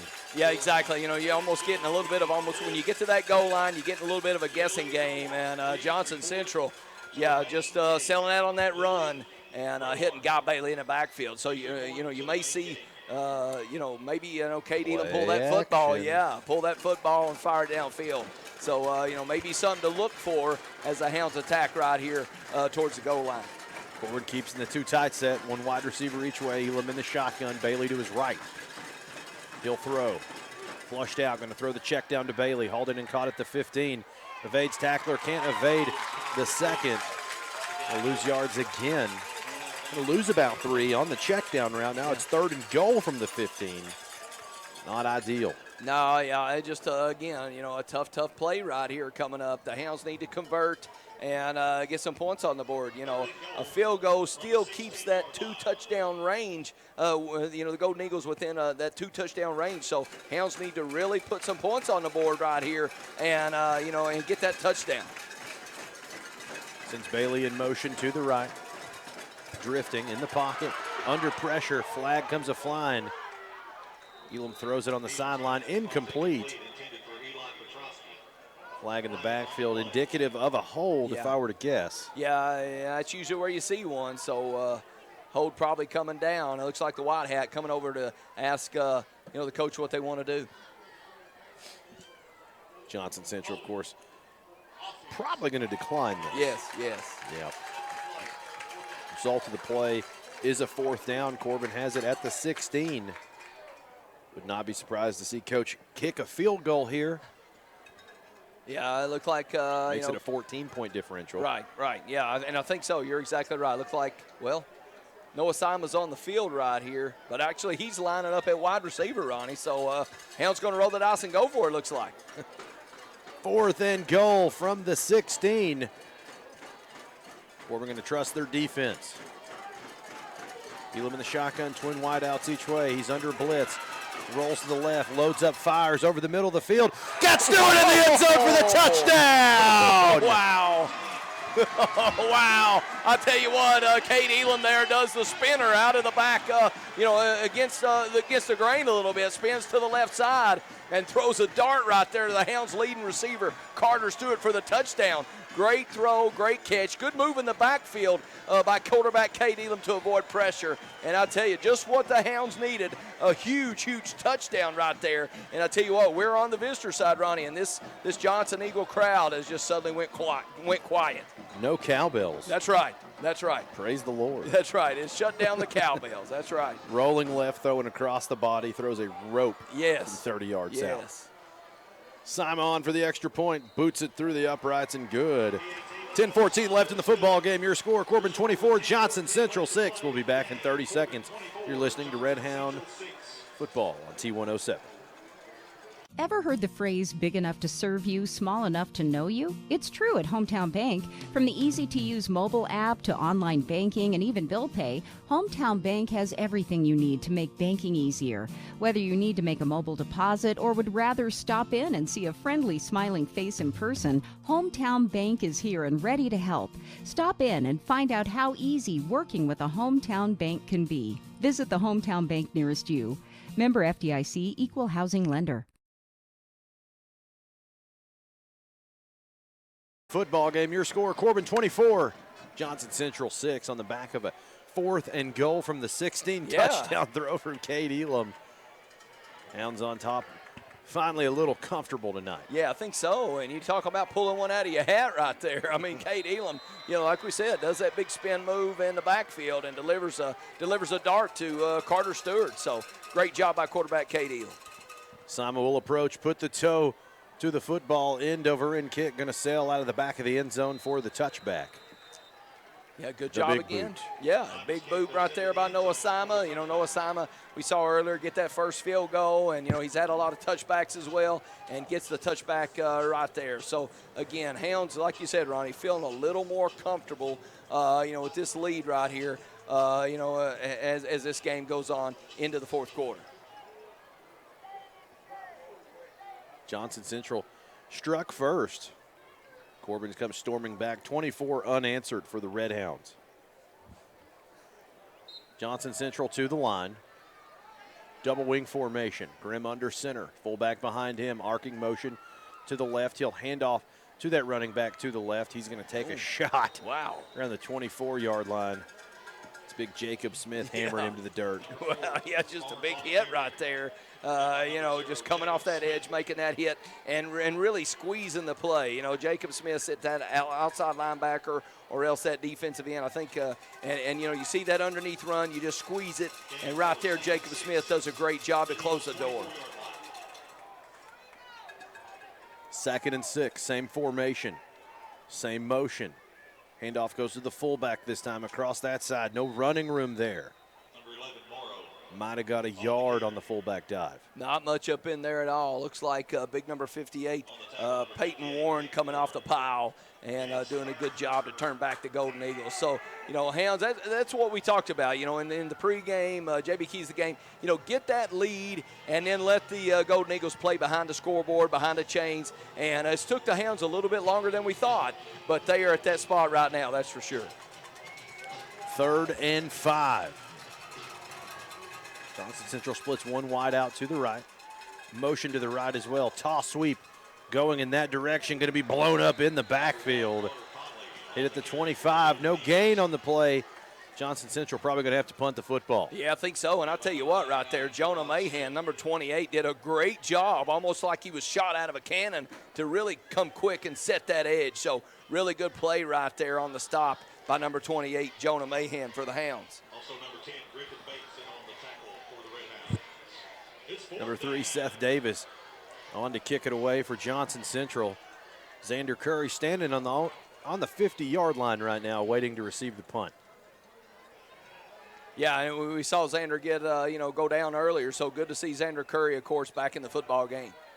Seth receives the ball, puts the toe to it. It's a low knuckleball punt. Takes a roll. Gilbert going to field it at the 45. Wow. At the 30, knocked out of bounds.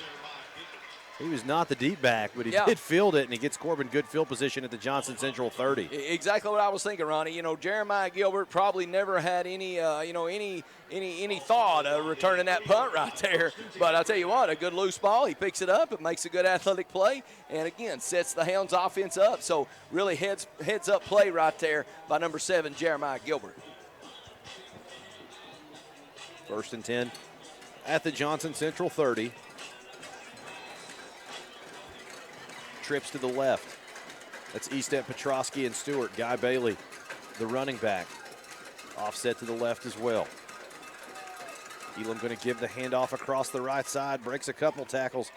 Can't get through the remainder. He does fight back to the original line of scrimmage for no gain.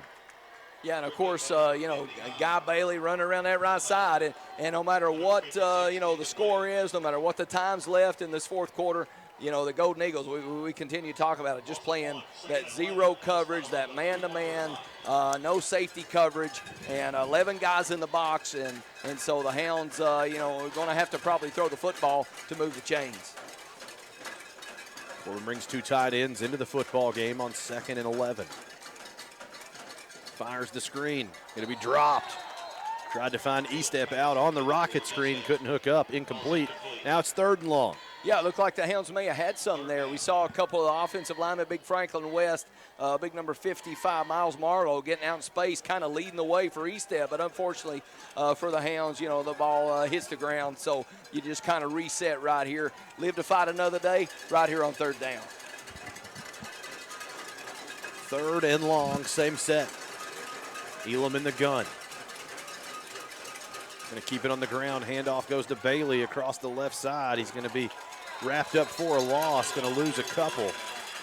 Now it's 4th down. Yeah, just kind of almost this 4th down play almost in no man's land. Looks like Cade Elam going to stay on the field and be interested to see what Coach Greer wants to do right here. So maybe tough to pick up a 1st down, with the yardage, but yet too close to punt. So, really, like they say, the Hounds kind of in no man's land right here on a big 4th down. Corbin did burn off 2 or 3 minutes. Have seen Elam quick kick here. Wouldn't even be surprised to see him take a delay of game. That's right. Back it up 5 yards. He's going to go for it. Stays in, throws the post pattern. Got Stewart at the 20. Whoa. He's going to walk it into the end zone for the touchdown. Wow. Great job right there. Cade Elam setting his feet and firing the strike. And again, we've talked about that the whole football game. When you get that zero coverage, you can get those one-on-one matchups. And Carter Stewart, definitely a mismatch for any type of Johnson Central corner, safety, whatever you want to. And just a good pitch and catch out there on a post route. Carter Stewart gets to the end zone and makes the Johnson Central Golden Eagles pay the price late in this football game. I'm on for the extra point try. Snap is down, kick is up and away through the uprights and good. 6:32 remaining in the football game. Your score, Corbin 31, Johnson Central 6. We'll be back in 30 seconds. You're listening to Red Hound Football on T107. Honda, Polaris, Kawasaki, Yamaha, and CF Moto. Brands you can depend on just like the Hart family and Tri-County Cycle Sales. Since 1968, Tri-County Cycle Sales has been supplying southeastern Kentucky and parts of Tennessee with quality ATVs, side-by-sides, and motorcycles. But most importantly, service after the sale. Whether it's for work or play, your next off-road adventure starts at Tri-County Cycle Sales, located at 8775 U.S. Highway 25 in Corbin, across from Kentucky Outdoorsman. Phone 606-528-4792. 6:32 remaining in the football game. Your score, Corbin 31, Johnson Central 6.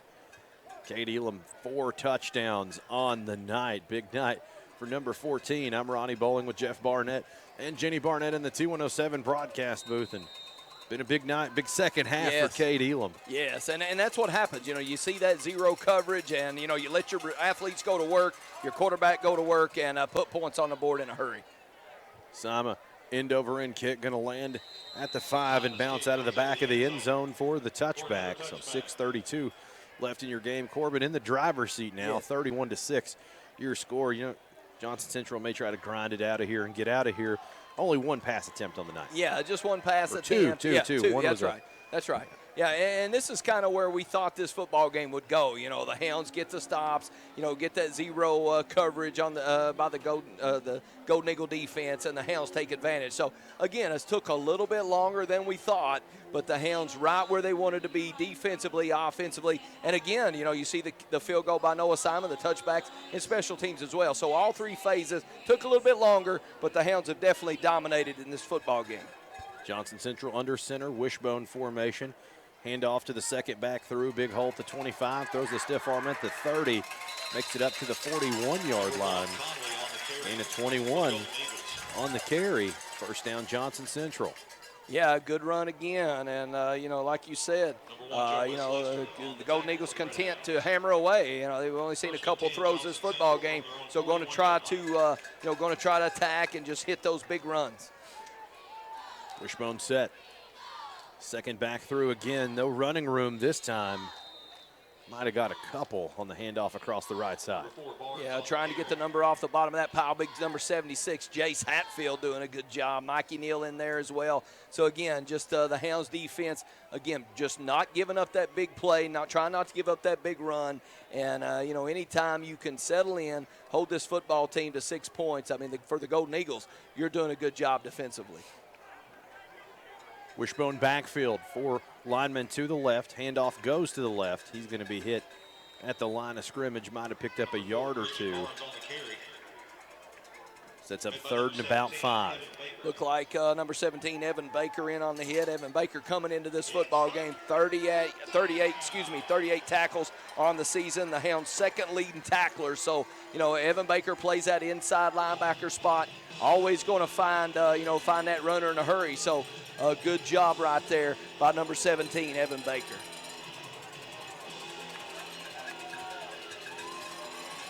Johnson Central to the line. Double wing formation, wide arcing motion to the right. Going to go with a handoff on the counter to the left. Flags come a-flying, dead ball. And then a late flag on the play as well. Wow. Yeah, 2 flags coming out right here. So Jacob Smith going to win the Oscar. Yes. Jacob Smith, 6'5", 265. He got a little tap and flopped to the. Yeah. Would have made Duke basketball proud. That's right. Yeah, officials talking, but you're right. I think both flags going to be against the Golden Eagles right here.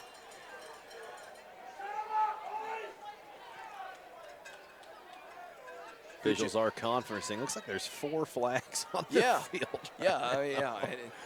Oh. False start, going to go against Johnson Central. That's a 5-yard penalty. After the play, dead ball, personal foul, going to go against Johnson Central as well. That's a 20-yard penalty. Wow.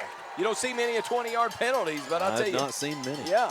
So I guess they're out there, Exhibit A. That's right. Yeah. So Hounds defense again. Jacob Smith, nodding to the crowd right there, knowing, that's right. That's right.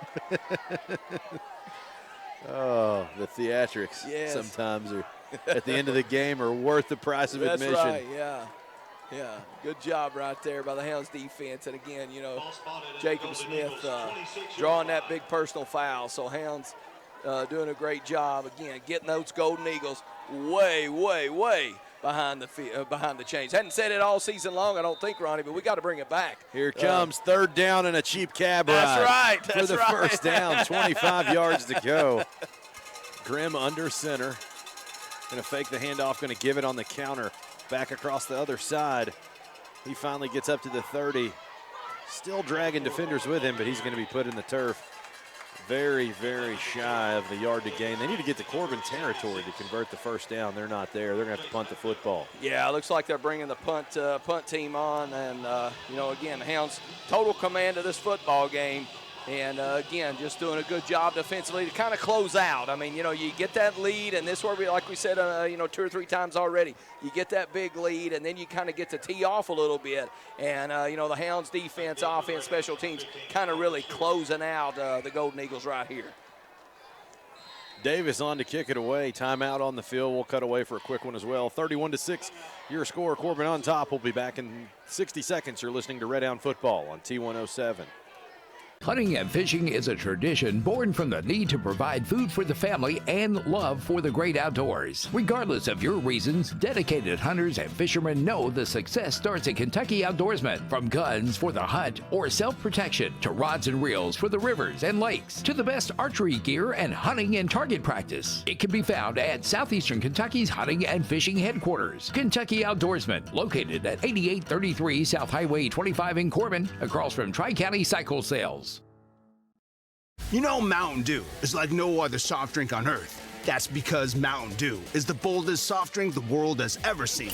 Today, Mountain Dew, the most iconic flavor in the history of soft drinks, has spawned a new generation of outrageously craveable flavors that share its glory, like Mountain Dew Major Melon, Mountain Dew Code Red, Mountain Dew Spark, Mountain Dew Voltage, and Mountain Dew Livewire. So here's to the neon royalty of Dew and the Dew flavors that have come after it, the boldest flavors on earth. 4:06 left in the football game. Corbin on top, 31-6. Johnson Central to punt it away. Davis gets the snap, gets a rocket out high, spiraling catch, fair catch called for. Hauled in and caught at the Corbin 37-yard line by Stewart. Good punt there. Yeah, a good punt right there. And again, you know, the Hounds get that stop, get the Golden Eagles behind the chains, force the punt, and, you know, get ready to reset right here on offense late in the football game. So, you know, the Hounds, you know, just trying to get out of here, you know, with a big lead and not much time left in this fourth quarter, just looking to, you know, close this football game out. Pandemonium in the stands right now. Action ensues on the field. Two tight ends in the football game. Looks like a fight on the away side. Wide arcing motion, handoff going to go, and the play's going to be blown dead right now. There is a fist fight going on in the away side stands. About the only entertainment going on over here right now. Yeah, I tell you, the Hounds looking to to reset and pick up, you know, 5 free yards right here. But yeah, you're right, Ronnie. You know, tough times in the visitor section over here. Wow. Got some disarray in the ranks on the away side. That's right. First and 5, excuse me, at the Corbin 42-yard line. Guy Bailey, running back, offset to the right. Handoff going to go to the left. Not a lot of wiggle room there. He might have got a yard or two on the carry. Yeah, just a good hard run right there by Guy Bailey. And we've seen, you know, all season long, you know, Guy Bailey missed a game or two with a little bit of an injury. So good to see Guy Bailey back in there, you know, hammering the football away, running hard, and, you know, trying to get some positive yards. And, you know, he's had some big runs, especially across that left side behind big number 74, Franklin West. Sets up 2nd and 4, excuse me. Again, two tight ends in the game. Elam will throw, gets the screen, hauled in by Estep.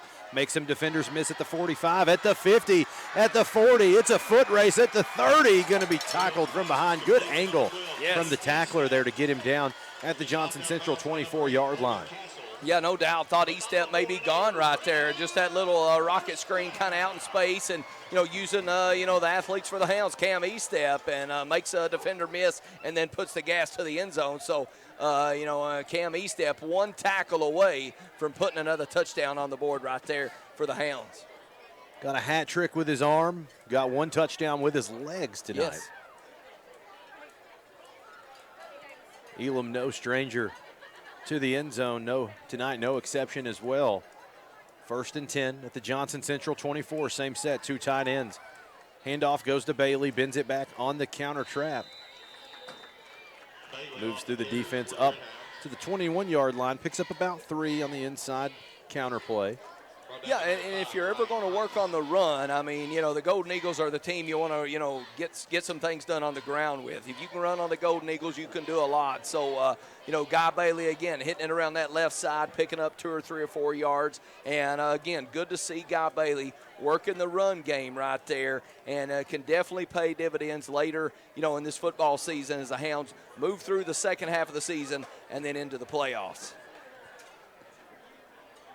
2nd and 7. 2 minutes remaining in the game. Corbin might be in clock control mode right now. Handoff goes to Bailey again into the teeth of the defense. He'll roll on the back of his offensive line down to the Johnson Central 16.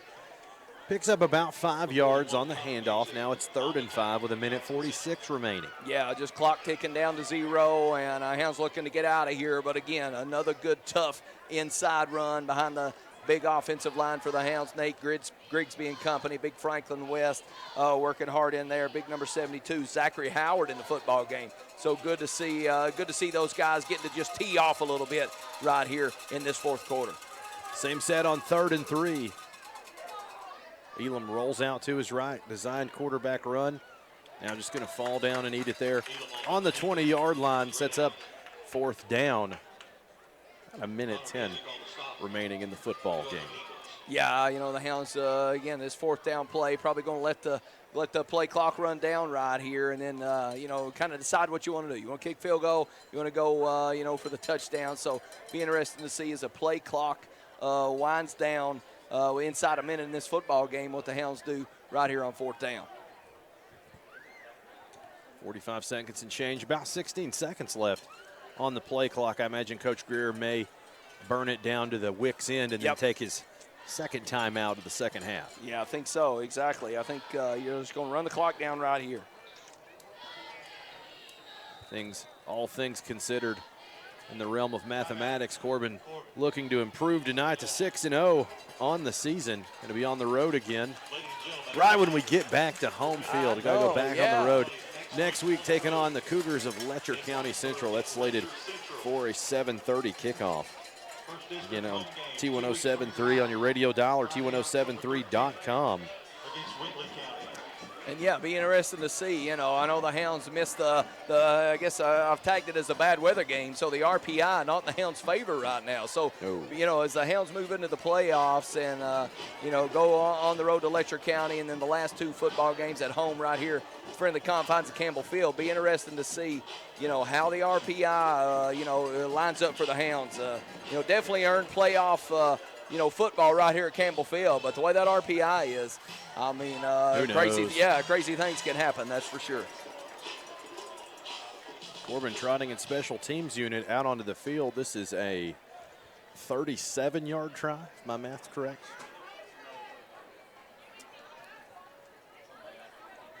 Simon on to kick it from the right hash. Curry the snapper, Elam the holder. Snap is down, kick is up and away. It's a low line drive through the uprights and good. There we go. I mean, good to see Noah Sima. We haven't seen the field goal attempt all season long. He comes into this football game and goes 2 for 2. So great job by Noah Sima. Those kind of things, good to work on, could come into play later on in this football season. So good sign for the Hounds and the special teams unit to see those, 2 big field goal attempts in this football game. 34-6 your score. Normally we cut away for a commercial break after a score, but only 28 seconds, remain in the game. We're going to keep it right here. Cut out after the game. Again, your score right now, 34-6, likely to remain roughly that area. Johnson Central can tack on a touchdown, of course. But Corbin going to be on the road next week, starting district play. It's getting that time of the year. That's right. Corbin looking to improve their record. Undefeated on the year, going to move on to 6-0 tonight. Looking to be 7-0 after they play Letcher County Central on the road. Did play them 2 years ago in the playoffs. Simon, end over end kick, going to land at the 5. Actually going to take a neutral roll, so it'll have to be fielded at the 5, up to the 10 and the 15. That's where he'll be upended. Actually, he'll stagger forward up to his own 20-yard line, rumbling, bumbling, and stumbling. Yeah. Good 22 job. seconds remaining in the game. Yeah, again, good job right there. And, the Hounds have a great performance tonight and just maybe took a little bit longer than you thought. But I tell you what, the Hounds take care of business right here, Johnson Central, and, get this big win. So great job. Tip your hat to the Hounds coming out here and playing Red Hound football. Johnson Central will approach the line. 1st and 10 on their own 19-yard line. Double wing set for the Eagles. Wide arcing motion, going to hand off to that arcing motion. He breaks a couple tackles, fights up to the 26-yard line. Gain of about 7. That should be the final play of the game. And it will be. These teams are going to head to the respective sidelines. This one's in the books. Your final score, 34-6. JB, thank you for all the color commentary. Jenny, thank you for the stats. Thanks to everybody back at the station. I'm Ronnie Bowling. This has been Red Hound Football on T107.